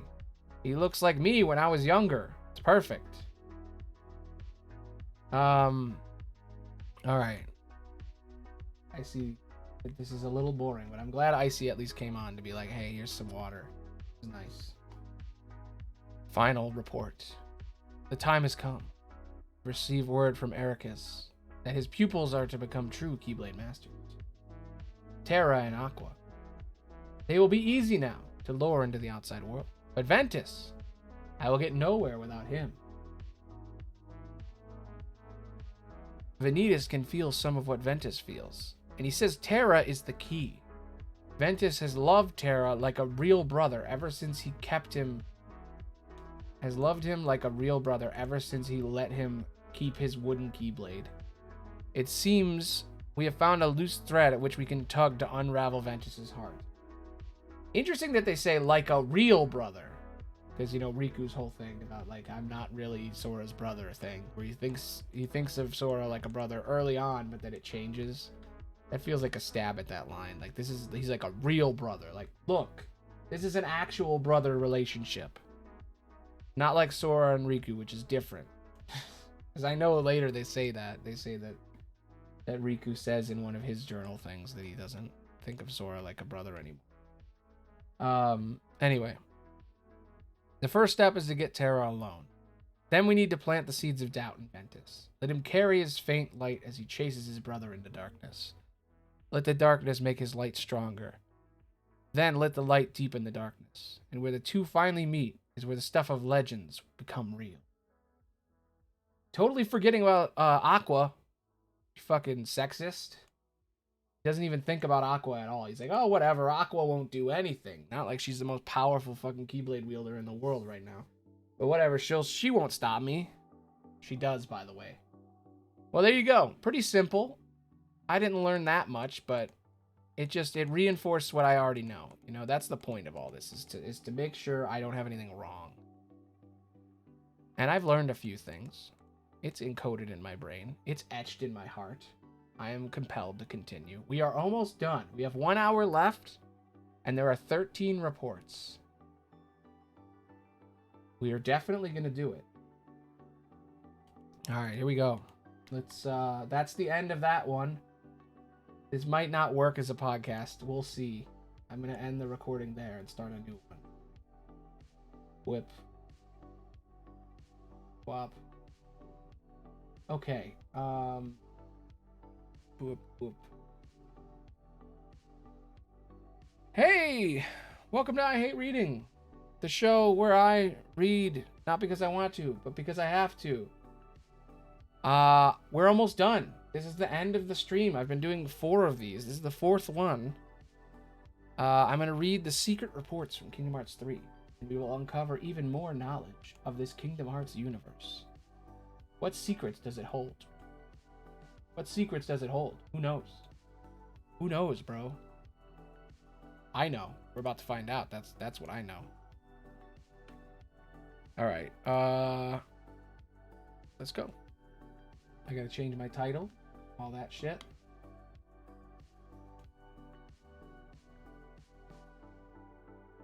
VTuber finishes streaming Kingdom Hearts. Perfect title. Giving everyone a chance to see that this is the end. Secret Reports, Kingdom Hearts. The Secret Reports are a collection of various journal entries and report findings that detail the motivations of the individuals that authorize them. They provide background to events and take place throughout Kingdom Hearts 3, as well as setting up what lies after. Very important stuff. There are 13 of them. Recollections. Secret Report 1. I am alive. I awake in a cell, alone until the researchers come with their tests and their prodding to uncover my identity. Finally, we know about this. We're finally gonna find out about who the fuck Subject X is. What the hell Axel and Riku were talking about. Or not Axel and Riku. What the fuck Axel and Science were talking about. We're finally gonna find out. I've been so confused for weeks since someone left a comment that said that. And then we played 3 and it was in there. This is the last thing I don't understand. This is the most important thing I will understand before I leave Kingdom Hearts. I had no answer to offer them. 4 friends and a key. That is the sum total of my memory. I could not even recall my name. I was simply called X there. My only solace was the time I spent talking with 2 boys who would visit from time to time. Oh my god. Okay. A little background here. This is Subject X, finally. 4 friends is interesting because there are 2 different sets of 4 characters. There's the 4 foretellers, and then there's the 4 organization members. The lineage members, right? The 4 extra organization members.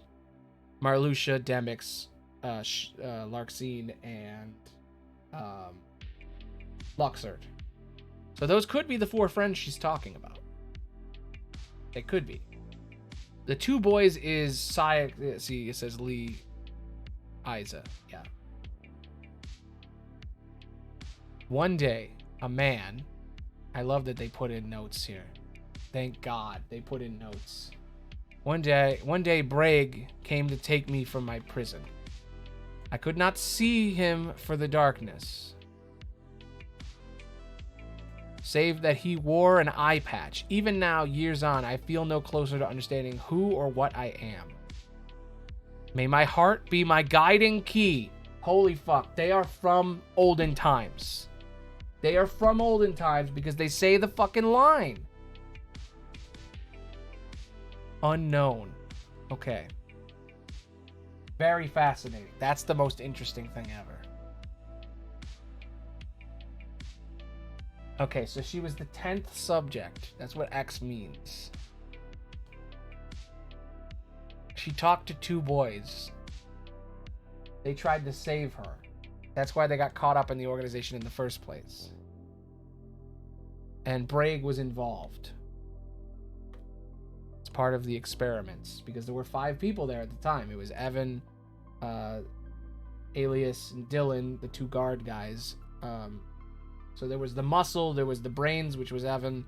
There was the heart, which was Ienzo, and then there was Braig. Okay. Secret Report 2.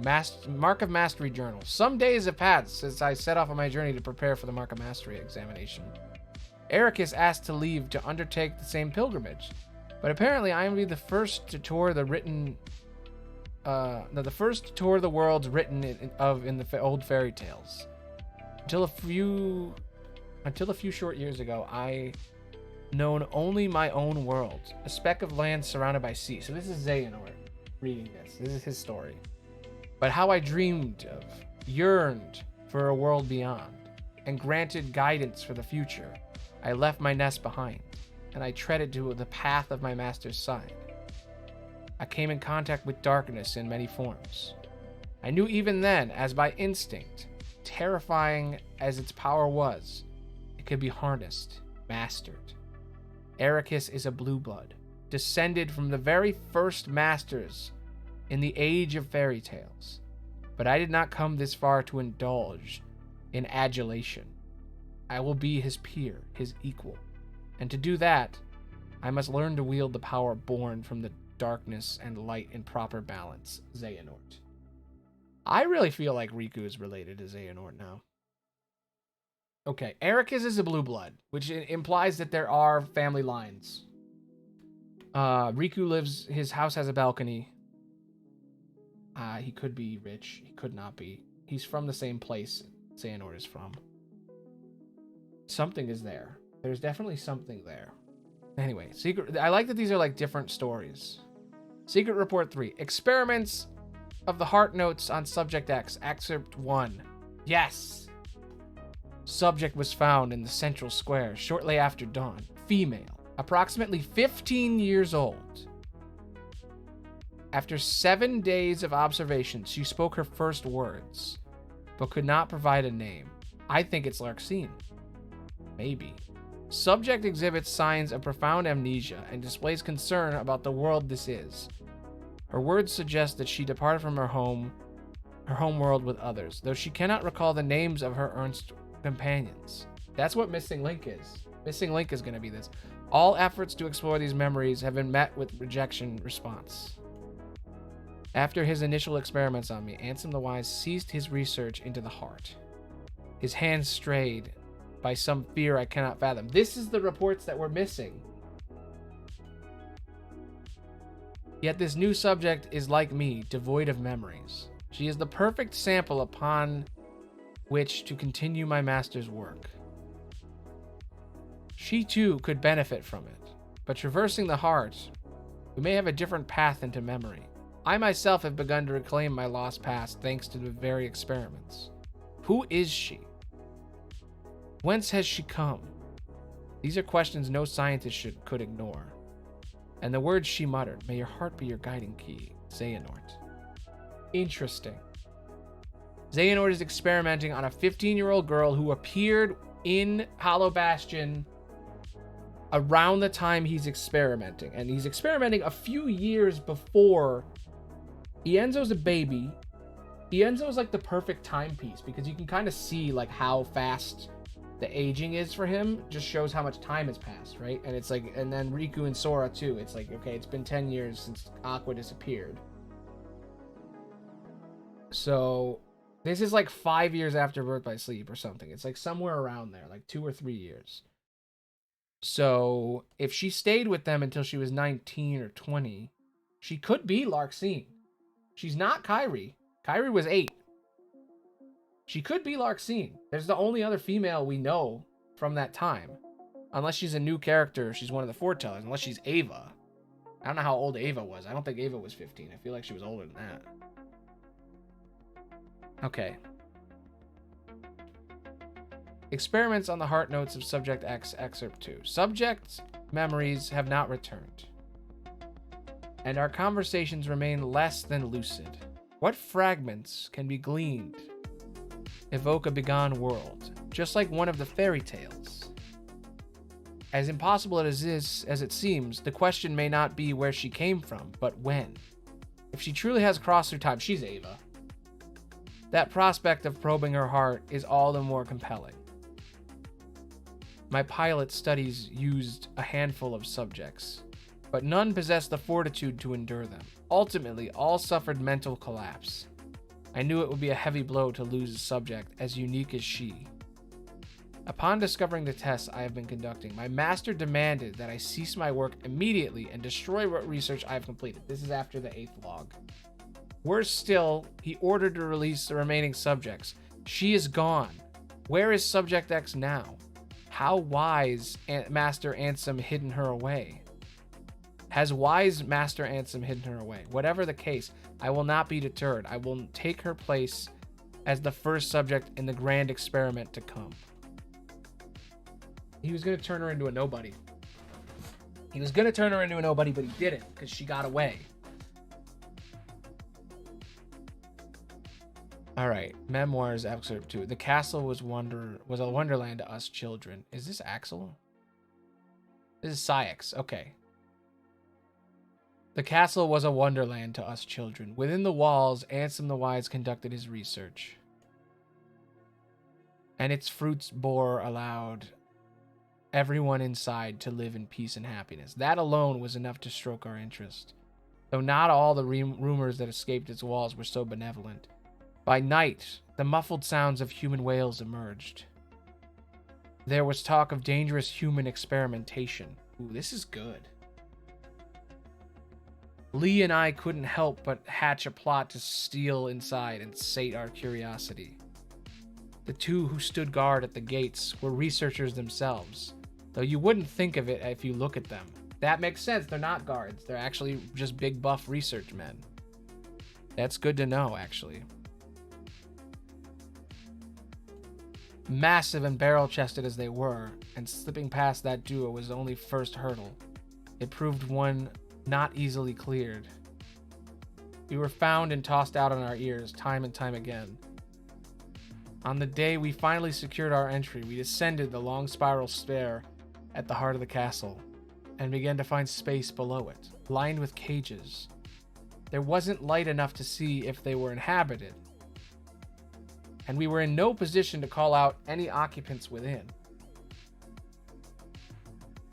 Yet we could feel it, a definite presence. There in the black, terror washed over us. We had immediately regretted coming.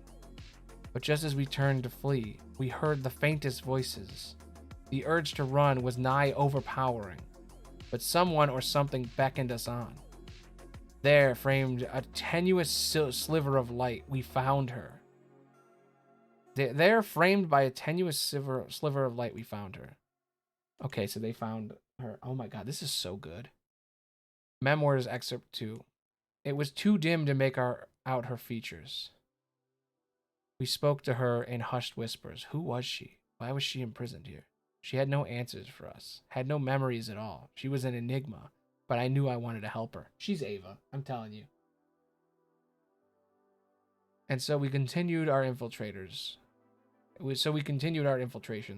One of them stopped short at the castle gates. When we did manage our way inside, we spoke to her. That was all the comfort two children like us could offer. But Lee had other ideas. He was determined to free her. We slipped into the castle that day, knowing only what we wanted with our hearts, to save her. But we did not find her inside on that day or the next, or any of the subsequent visits. Had she been moved out? Had we simply imagined her? Lee and I knew there was only one way to be certain, and so we stand before the castle gates today. Not as trespassing children, but in order to become Ansem the Wise's newest apprentices. Oh my god, that's how they joined. Okay, they joined before they even became nobodies. That makes sense. Secret Report 7, on the replica program and reanimation.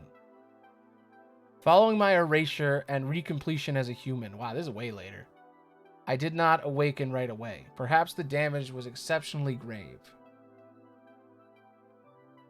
Even after waking, I remained in bed, pondering my next course of action. Man, when you get killed as a nobody, you gotta be like in a coma for a while you regen. That sucks. In my work on the replica program for the organization, I produced some 20 vessels. Oh, this is Evan. This is Vexen, yeah. I produced some 20 vessels. Most of the early results were failures. Not one of them granted a number. The first success to emerge from that was of replica Riku. Subsequently, Shion, number I, was essentially, as in, it doesn't exist. Like number I, like an impossible number. Was essentially indistinguishable from a normal, natural human, though she became unstable due to the influence of others. Using those two as my foundation, I have worked to construct a number of nigh-perfect replicas. But just as they neared completion, my efforts were cut short. I suspect Xehanort aims to use both the initial lot as well as the unused replicas from my later work. Interesting. So there are 20 bodies, and he's using even the ones that were not done. I arose today and decided to walk out to the square, my first outing in some time. Yet my stroll was interrupted with a surprising visitor appeared with an unexpected offer. Though younger than me, he'd risen to become Xemnas' right hand. I accepted his terms and became a nobody once more, eager to gain access to the old replica program that way, whatever it takes to atone. So basically, that's young Xehanort showed up, and then he fucking stabbed him. Cool. He was like, I'm good. Let's go. Fascinating. The real organization. Xehanort seeks to gather 12 vessels. Oh wait, who is this? This is Vexen. Xehanort seeks to gather 12 vessels, which together with his true actual self, he considers the real Organization 13. Now that he has the numbers, he needs Demyx and I being treated as reserves. Several others who've served Xemnas in the old organization have followed the same course as mine, electing to abandon their newly reformed humanity and rejoin the real organization as nobodies. Hell yeah. Now I get it. But not Xemnas. Xemnas cannot exist in the present because there is already a Xehanort here. The old man in charge, the old man's humanity prevents his heartless and nobody. Others vanquished in the past, and his younger self from being denizens of this time. To circumvent this, here we go, I knew it. Xehanort is using the prototype replicas I created in the past as containers, plucking his other selves' hearts from the time they existed. Xehanort ordered me to refine the prototypes, to make them closer still to the real thing, perfecting my creations so that they may house true flesh and blood human suits, my own purposes as well. Flesh and blood human suits, my own purposes as well. All that remains for my atonement is to devise a way to pass on as many of the vessels as I can to those who truly deserve them. So yeah, he's remaking bodies because Ansem wants him to. So he's like secretly making copies for everybody else who died to bring back the heroes. I knew it. Yeah, that's exactly what I thought. All right, this is Yenzo. Ansem's Code Conspicuous, Excerpt 1. I have pored over the data my master entrusted to Riku. Here, I offer my preliminary conclusions. Within Sora's heart are 3 compartmentalized boxes, each containing the heart of another. One box holds Roxas. Another holds a second heart. Who is the second heart? Shion. That has been with Sora nearly as long. The third heart, man, I need these notes during the game. Hey, welcome, Spiky. I'm learning real deep lore. Within Sora's heart are 3 compartmentalized boxes, each containing a heart of one another. One is Roxas, one is Shion, and the third is Ventus. It's held for much longer. These hearts have been melded with Sora's and no longer have voices of their own. Any attempt to mechanically extract them can prove as dire for Sora as it caused him to become a Heartless in the first place. Yeah, that's true. We can't rip Sora's heart out. Aren't I supposed to know all the lore? Yes, one day. I know a lot of lore, but I'm learning more lore, because lore gets created as it goes. This is me learning the lore. I literally, look how much I've read. I read all this. I'm on the last ones. What am I on now? I'm on 9. I'm doing it. I'm checklisting. Here we go. Boop, boop, whoop, whoop, whoop, whoop, whoop, whoop, whoop, whoop, whoop. I'm on number 9, baby. No, I don't know all the lore. I know nothing. I mean, I know all the lore from the early games, but this is like me filling in the gaps. Like, I played all the games, and I was talking about all the stuff I knew, and I've never ever said anything in my videos that I didn't already know. There's a few times where I said a few things that I didn't know, especially in my early videos, like way before I came back. But basically today I was seeing how wrong I was. I wasn't that wrong. I got everything right. Damn,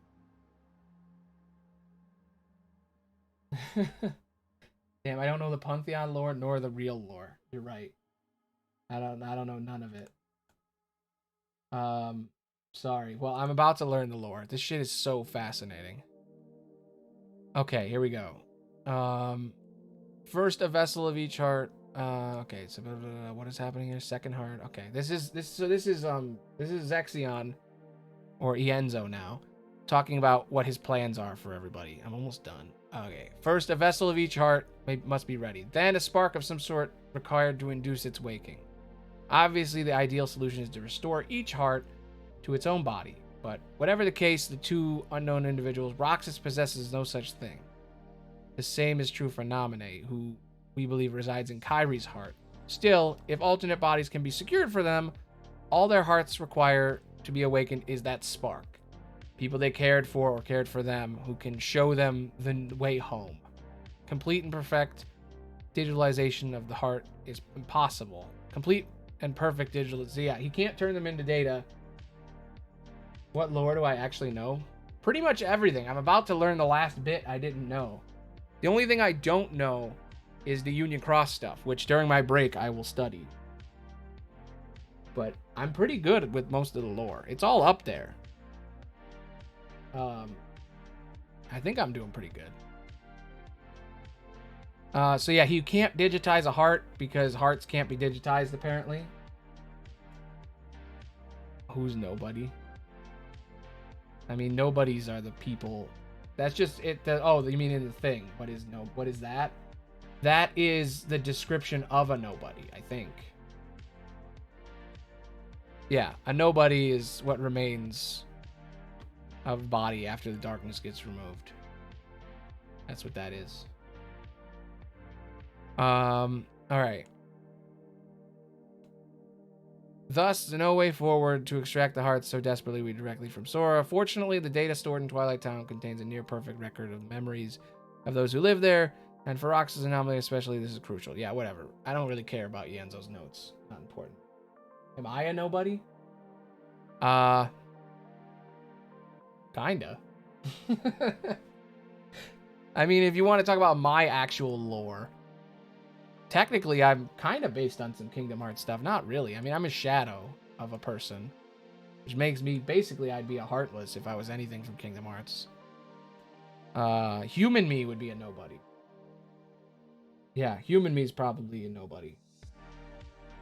If you're thinking about, if you're trying to combine my lore to Kingdom Hearts. Well, technically, Heartless is a misnomer. Technically, Heartlesses do have hearts. Ansem's just an idiot, and when he named them, he called them Heartless, but actually they do have hearts. They're a heart made of with darkness around it. The reason they're called Heartless is because they search for other people's hearts, which is stupid.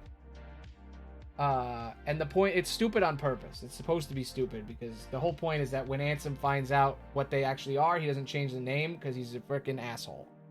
I've talked about that earlier today, but yeah, when Xehanort figures out what Heartless actually are, he already named them, so he's such an asshole he didn't change the name, which is confusing and annoying. Yeah, they should be called Shadows or something. I think I called them the Fallen or the Hungered or whatever, or the Lost or the Shadows. Like, there's a million names you could give them. but he called them fucking heartless. And then nobody's is pretty fitting because they're an empty body that isn't a person. But even the name nobody is like an insult almost, because they're saying that they're not even people, but really they're just empty bodies. Yeah, there you go. Call him a Bob. Perfect. All right, we got 3 left. All right, this is more of Ienzo trying to figure out how to bring people back from the dead. As for how I contain their hearts, the only conceivable option is the replicas. If we transfer their memories from Twilight Town into the bodies, we can bring them back. Then their hearts will need only a spark to wake them up. We find out Sora and Kairi under these newly made bodies. So they may find their way out of Sora and Kairi. Yeah, so they're inside Sora and Kairi. If something happens, we can... Yeah. This is just explaining shit I already know. The replica program was truly revolutionary, but it was incomplete at the time of the old organization's dissolution. Without Evan, how are we to further the research? We need at least 3 replicas. One for Roxas, one for Naminé, and one for the unknown stowaway in Sora's heart. That's Xion. There are difficult quandaries, but as I work through my master's plan, I find myself remembering the taste of ice cream. When I was a boy, he would bring me some when we would take walks together. Aw. There will be time to regret my betrayal later. For now, my focus must be on restoring Roxas and Naminé and proving my master and proving my master's good intentions. Xion, what? That's good. I like that little detail there where they're like, ooh, he used to get ice cream with him. I think it's interesting because I read earlier, there's something I didn't know, which is that all the members of the organization, the first 5, they joined Xehanort in the basement. Basically, to explain it, Xehanort was working for Ansem, and he was killing people and making Heartless in secret. And then one day, because he put the Heartless in the basement, yeah, ice cream is a big thing. Because he put the Heartless in the basement, the door to Kingdom Hearts opened. He found the door he found the door to the heart of Hollow Bastion. And when he looked in there, he could see the heart of the world, and it was speaking to him. And he brought all the other people all the other apprentices to come look at that heart. And they all looked at it, and it kept speaking into their minds and corrupting them. So Ienzo went evil because he was just a little kid, and he helped them kidnap people and experiment on them. Man, ice cream's great. You should have it. I had some the other day. I love ice cream. I gotta buy a whole carton for my vacation. I could just sit on a couch eating ice cream all day. Sounds like a great day. Now, all right. Secret Report 11. Who's writing this one? This is unknown. Ooh, this is gonna be some good lore. Good lore. Here we go. Nice. You should get it. You should eat the ice cream. I have seen it through. The Keyblade War unfolded exactly as written on the Lost page. Holy shit, this is Master's shit. Now the Keyblade and the Master entrusted to me must be bequeathed to another. Oh, this is Luxu, obviously. 5 Union leaders have been chosen from the surviving Dandelions. I will pass the Keyblade to one of them, and they will continue watching the future unfold. Yet it seemed that someone has pulled the old switcheroo. One of the 5 is an imposter, someone the Master did not choose. They represent a virus in the program he has so carefully wrote. The virus has begun a strange undertaking, a reckless plot to allow the 5 to escape into another world line. Oh, this is from the mobile game. Yeah, sus. Amogus. Surely such a thing can't be possible. We are talking about the same trick that allowed the Dandelions to transfer to other world lines after the Keyblade War. But these children are no masters. They haven't the means, unless, of course, a certain Lady of Magic summoner from the future knows more than I do. That's Maleficent, right? Yep, I got it. The whole Union leader thing was supposed to be by the books. Are these new events just another phase in the Master's grand plan? Luxu. Okay, that's what I thought. Yeah. I knew Man, I'm getting it so right. Amogus. Sus. I know, like, that I like this little. Everything should have this. Everything should have like descriptions like this when it's vague, where it's just like, this is what it means, and you guess, and you're like, okay, that's Maleficent. Boom, Maleficent. Ah, I'm right. You know, that's helpful. It's very helpful. I'm like, Lushu wrote this. Boom, Lushu. I knew it. You know. I know. Okay, we're 2 left. Even though on a world line with no Keyblade War, peace is but a dream. In the absence of us, our master, a darkness arrived. One that shall surely lead to the world yet another demise. Amid the chaos, I bequeathed my Keyblade to one of the Union leaders, just as my master instructed. I watched as the 5 were sent to another world line. At no small cost, ensuring the line of Keyblade wielders will live on. And now, Keybladeless, I must depart this land to fulfill my final task. This means casting my own body aside and soldiering my heart in a vessel after vessel, as many as it takes. But I will continue gazing upon each passing era, one onto the next, in time, be it years or decades or centuries or millennia. I will meet the 5 once more. Damn, Lushu be living crazy life. This is Braig, by the way, the guy with the scar and the eye patch, the asshole who I couldn't beat. Basically, he's gonna keep ripping his heart out and putting it in new people and taking them over forever. He's watching there's a Keyblade called the Gazing Eye, which can see throughout all time. So he gave it to someone so that they could keep passing it down to their students over and over forever, so that the guy can see the future, can see what happens. But he's doing is he's just taking his soul out of his body, putting it in a new person. You mean the word in? In time?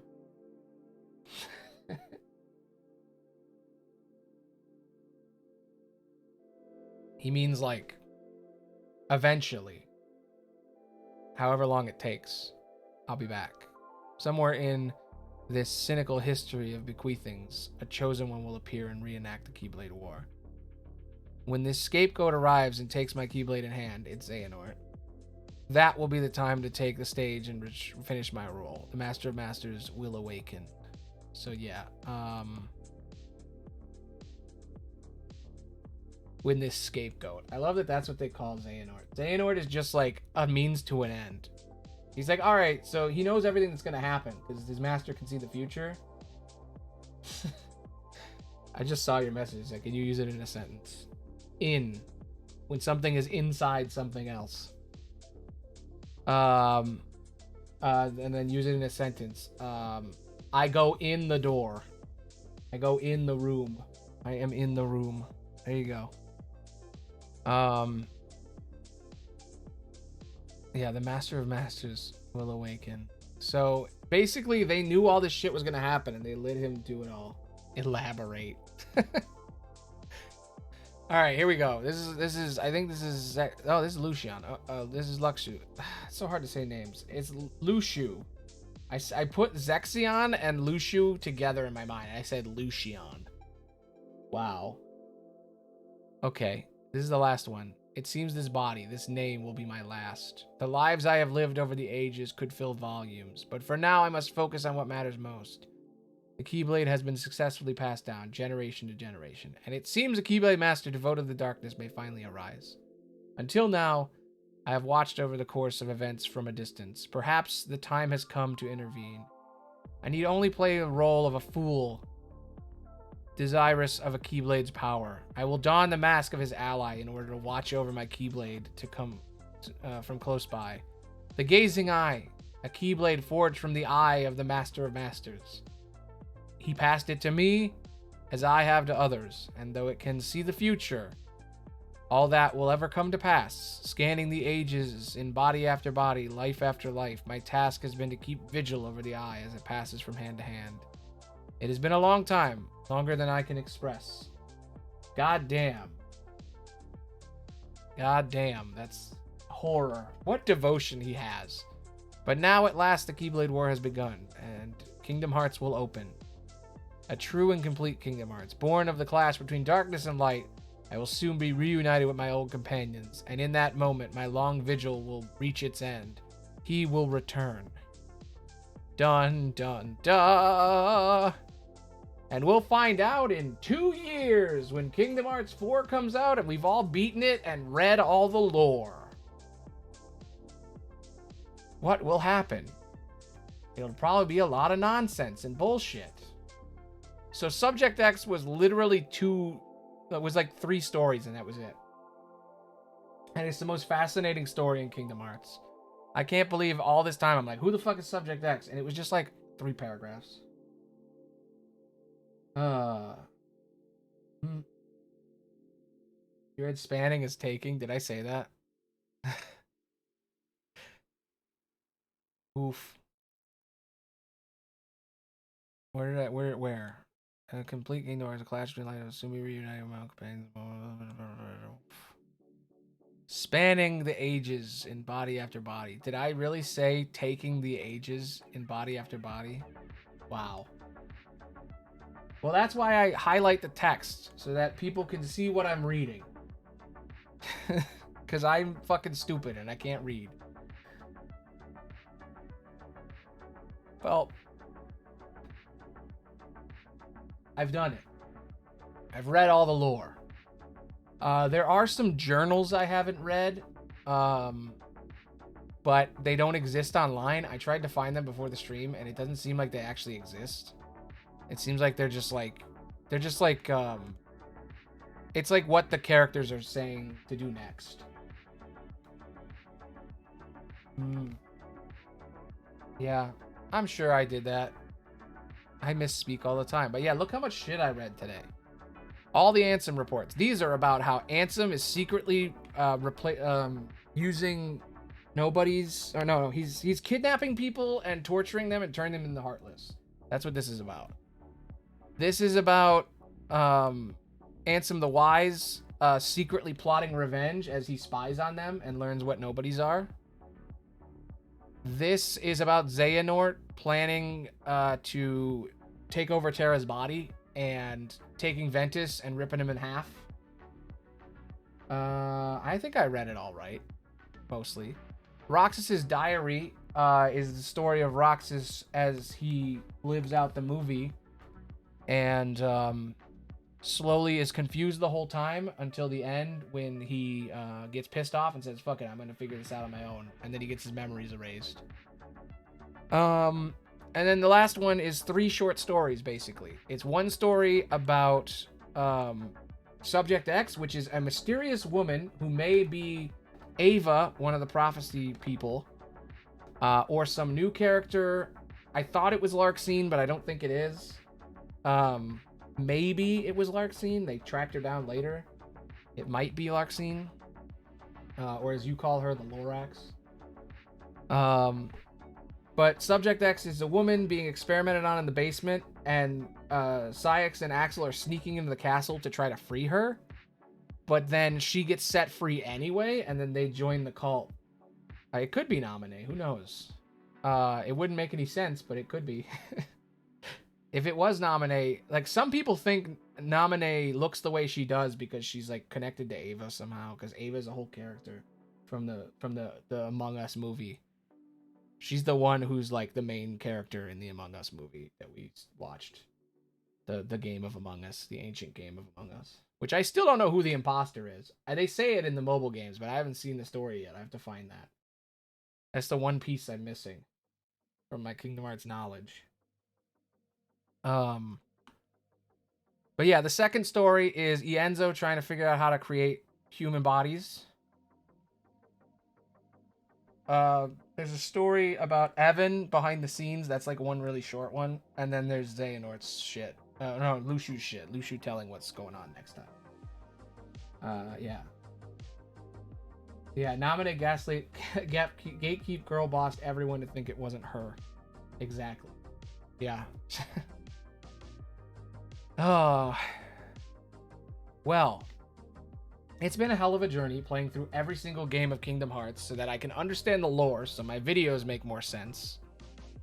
because I haven't played these games in years, and I finally played all of them again in order on the hard mode, and I just read all the lore, all the extra lore they keep hidden. Basically, the reports are just like things you can collect in game that give you just a little bit more knowledge and teach you things that might come up in the next game. So like in Kingdom Hearts 1, you learn about what Ansem did, and then also it mentions nobodies at the end. And then in the secret reports, you learn how nobodies work, like in the game. It helps you understand them better. And then it sets up, sort of where the story might go. It feels like an ending in that one. Xehanort's reports are like, this is what I did to Ventus, this is what I'm going to do to Terra. You get his motivations. Rox's diary is like what to do next in the story, but is also like part of a storytelling device of that game. And then the secret reports are like 3 short stories that help you understand what Kingdom Hearts 4 is going to be about. So there's like one hidden story about Axel and Saïx, one hidden story about Luxu and his bullshit that he's been doing this whole time. How Vexen got the nobodies for everybody, like more explanation of that. And then how Zexion brought the bodies back, like, or what he planned. Just like they just kind of explain shit that was vague a little more, so that people who didn't get it will get it. I kind of understand all of this. It's way simpler than I thought. I thought it was gonna be way more complicated. There was some really good shit. Like, I want to see a movie about the Ansem reports. Like, it's that good. I legitimately like the story behind what's going on in the background story, because it's just a bunch of journal entries. The background story is really interesting. Like, I don't know why we didn't just get shown that instead of told it, because there's 2 really cool stories here, which is 5 kids who are like adopted by a rich scientist guy, like the leader of their whole country. He's like their president, basically. He's like elected. They don't even say how he rules. He rules over the castle. He's like a king. Yeah, there you go. 4 will just be a game about hanging out with Pooh for 12 hours. I hope. But I don't know if we're going to get more Winnie the Pooh. The last Winnie the Pooh level really made it seem like Sora's too old for him and he's not going to get him again. Maybe we'll see him in 4. I don't know. 4 is going to be nuts. Who knows what happens in 4? 4 is going to the realm of fiction, and like everything is so vague and confusing, and we really won't know until it comes out. Sora has been deleted from existence. He's been yeetist deletist, and now he's somewhere else. And we're not really sure what that place is. And Sora's hanging out, and it looks really good. It looks like a fucking God of War game. Like, it looks like the next iteration of Kingdom Hearts. It looks very cool. Very different. And I'm very excited. But I did it. I've done it. I'm here.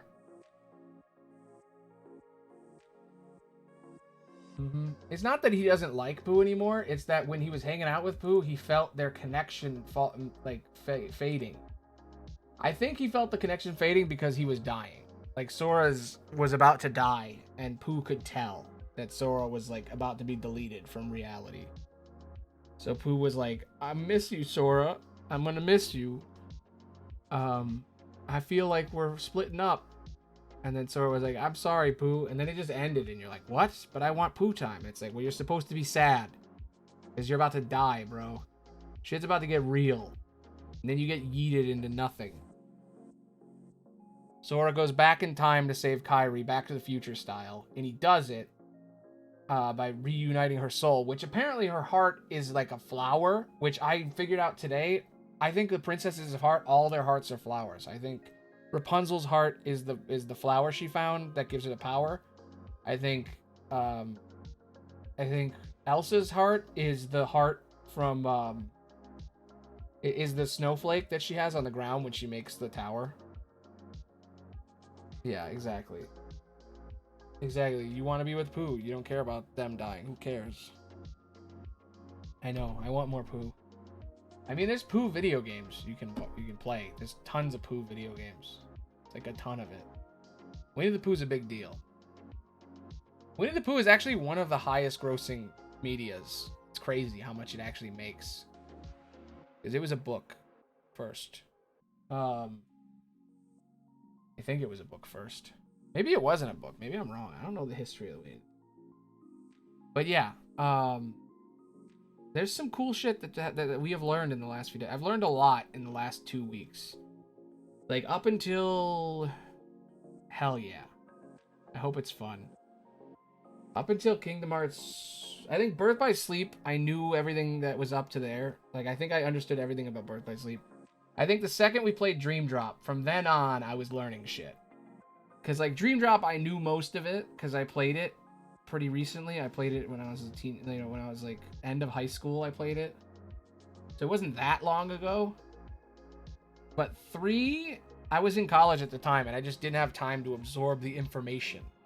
So now I feel like I've learned everything that I need to know to write all these damn videos. 60 days. Kingdom Hearts. Done. I'm taking 2 weeks off. I don't know if you've picked up on it. I've said it about 1,000 times in the last week. But I'm taking 2 weeks off to fucking sleep. And rest after having streamed for 100 and something days. I don't know how long it's been. Let me figure it out. Let's figure out how long it's been. Let me do it right here. Where's the calendar? There it is. 30. 60. 91. 121. 152.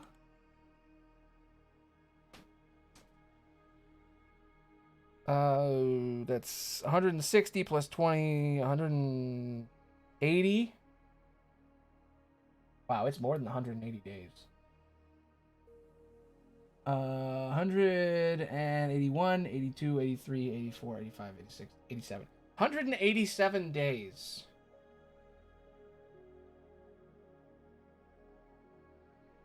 $187 days I have streamed in a row.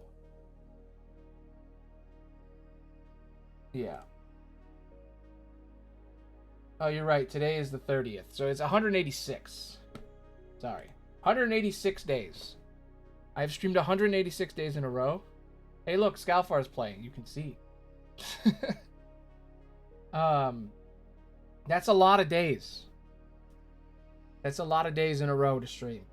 186 days. I haven't missed a single day. That's my streak. I'll have to beat it next year. But yeah, the plan is to take 2 weeks off and then come back. Let's pick a day. Let's pick the day.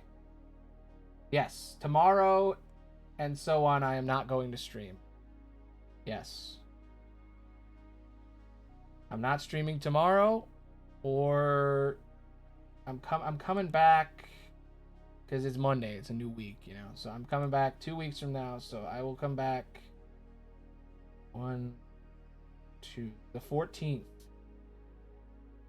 14th of August. And I will have 2.5 weeks to do D&D. That's the plan. Yeah. 2 weeks off.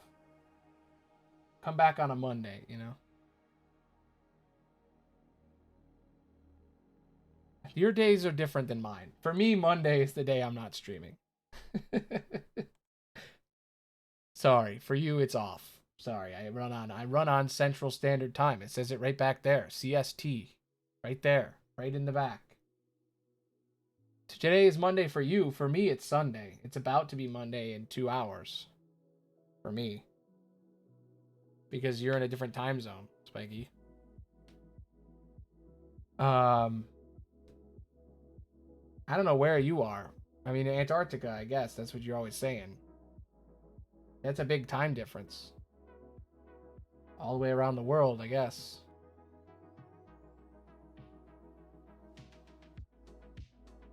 Yeah, I'm running on week baby time. Mm-hmm. I run on Central Standard Time. That's my time.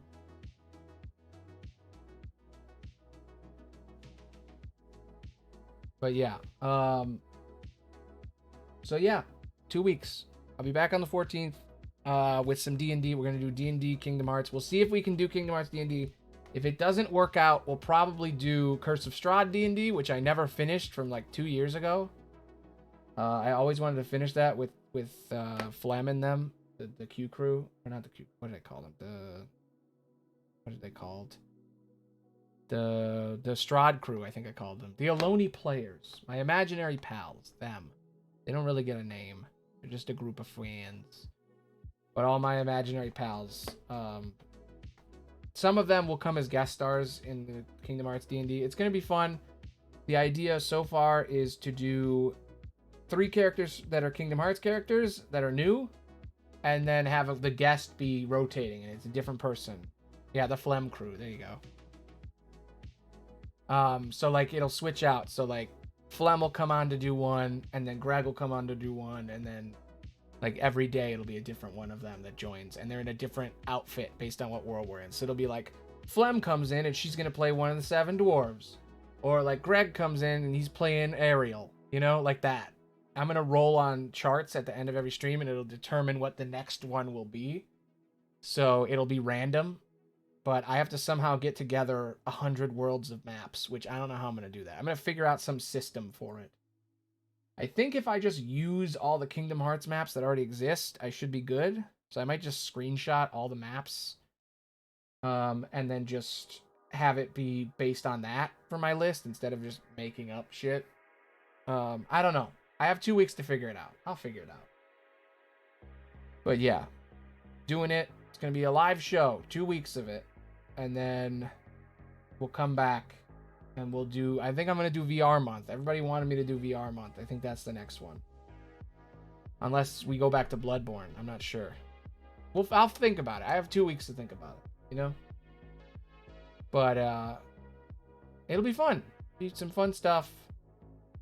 But I'm going to take a week off and do absolutely nothing, and then I'm going to take a week building stuff that I've wanted to work on for a long time. I have a whole list of like 18 things I want to make, where it's like I want to finish the shifty blade, you know? It's right here, but it's only got 3 forms right now. It needs all of them. I want to make the shifty shield. I want to make the shifty hat, the shifty glasses. I want to make a version of me that's backwards. I want to make different meads for Kingdom Hearts. I got to do that. I want to make a version of me that's like developer texture me, so that it's easier to make more people like me, like more pals. I want to make a mask that's just like blank and everything's labeled. It's way easier to replace parts, you know? Find the limits of my masks. The technology needs to grow. And then maybe I can give it to people for free if I get it to work enough. Who knows? Free VTuber model for everyone in the world. Who knows? I don't know. I got a bunch of experiments I want to work on. Crazy stuff. Like I want to edit all those podcasts I never finish, or make a video game. You know, it's only 2 weeks though, so I don't know how much I'm gonna get done. We'll see. But 4 hours a night is gonna get a lot done. So, anyway, I'll see you in 2 weeks on the 14th. That's the plan. 14th of August. It'll be in my schedule if it changes, but I'm pretty sure that's the day. So I'm sorry that I gotta go away for a while, but I think I've earned a break after 186 days. So, see ya in 2 weeks. It was nice talking to you, Spiky. If you want to send me the Pantheon, you can. I don't know how you want to do that. You could send it to the Discord chat. I guess I could put some, like, a server for it, maybe. Or you could send it through Whispers, or you don't have to send it at all.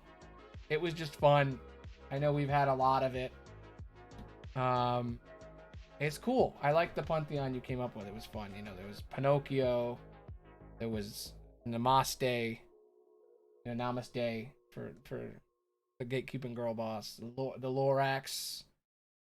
For Larxene. There was a lot. It was a lot.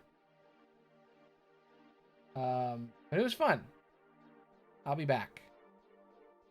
It was nice seeing you. I don't know if you're typing something big right now or something, or if you're just watching. But I'm gonna go. I have 5 minutes before I have to end. I thought maybe the others would show up, like Monk and Lurie, because they were here the last few days, but I guess they missed it. Ah, makes sense. Well, however you want to do that, it's cool. You don't have to send the Pantheon if you don't want to or whatever, but if you're gonna, I guess, let me look at the Discord and see if there's a server where you can drop it if you want to have a place.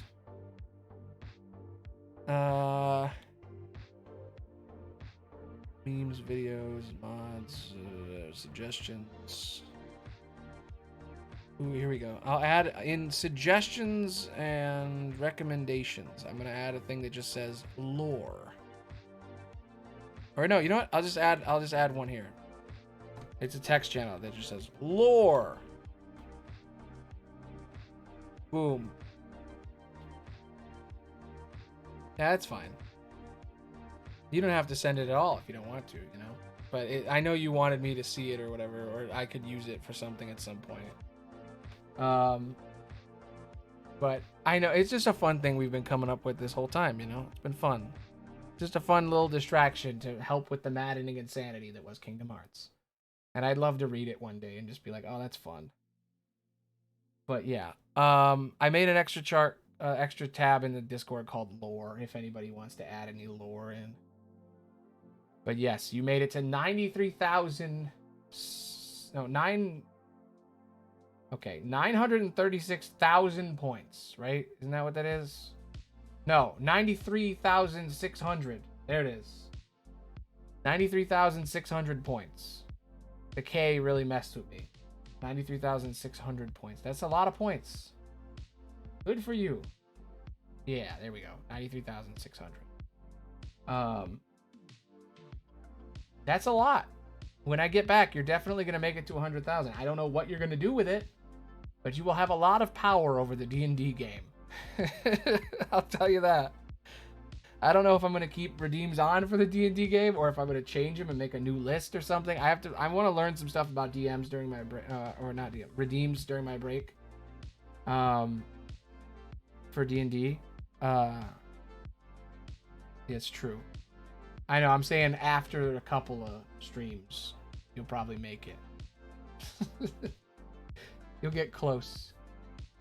But yes, when I come back, you have a chance to make it to 100,000. But I guess I know one person's coming back. Sorry, you were right at the end and I stopped.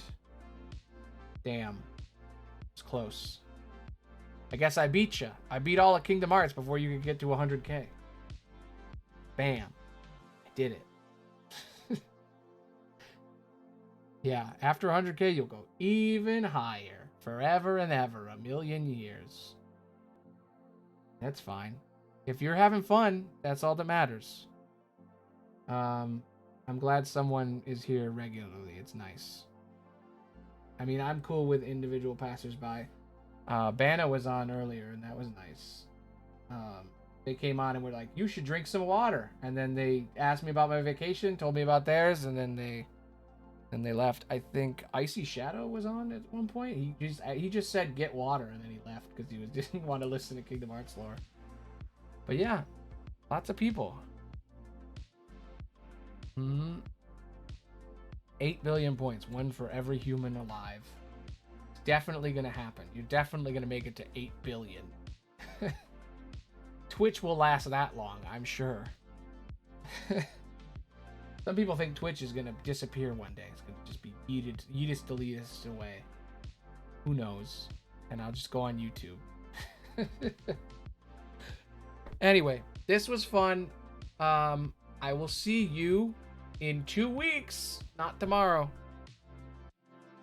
I'm gonna go eat some ice cream. Now I'm thinking about it, I don't think I have any ice cream. I'm gonna go eat a Kit Kat. It's true. Twitch does suck big butts. But it will be replaced with something else at some point. Who knows? Anyway, bye. See you in 2 weeks. Mark your calendars. Or, just watch Twitch, and then eventually I'll just pop up in your recommends. You'll be like, oh, they're back. Their notifications have gone up. I'm still making YouTube videos. I'm still putting out clips. And there will be VODs from all the Kingdom Hearts. So you can re-enjoy the madness. If anybody does that, I don't know why anybody would. Anyway, bye. Bye.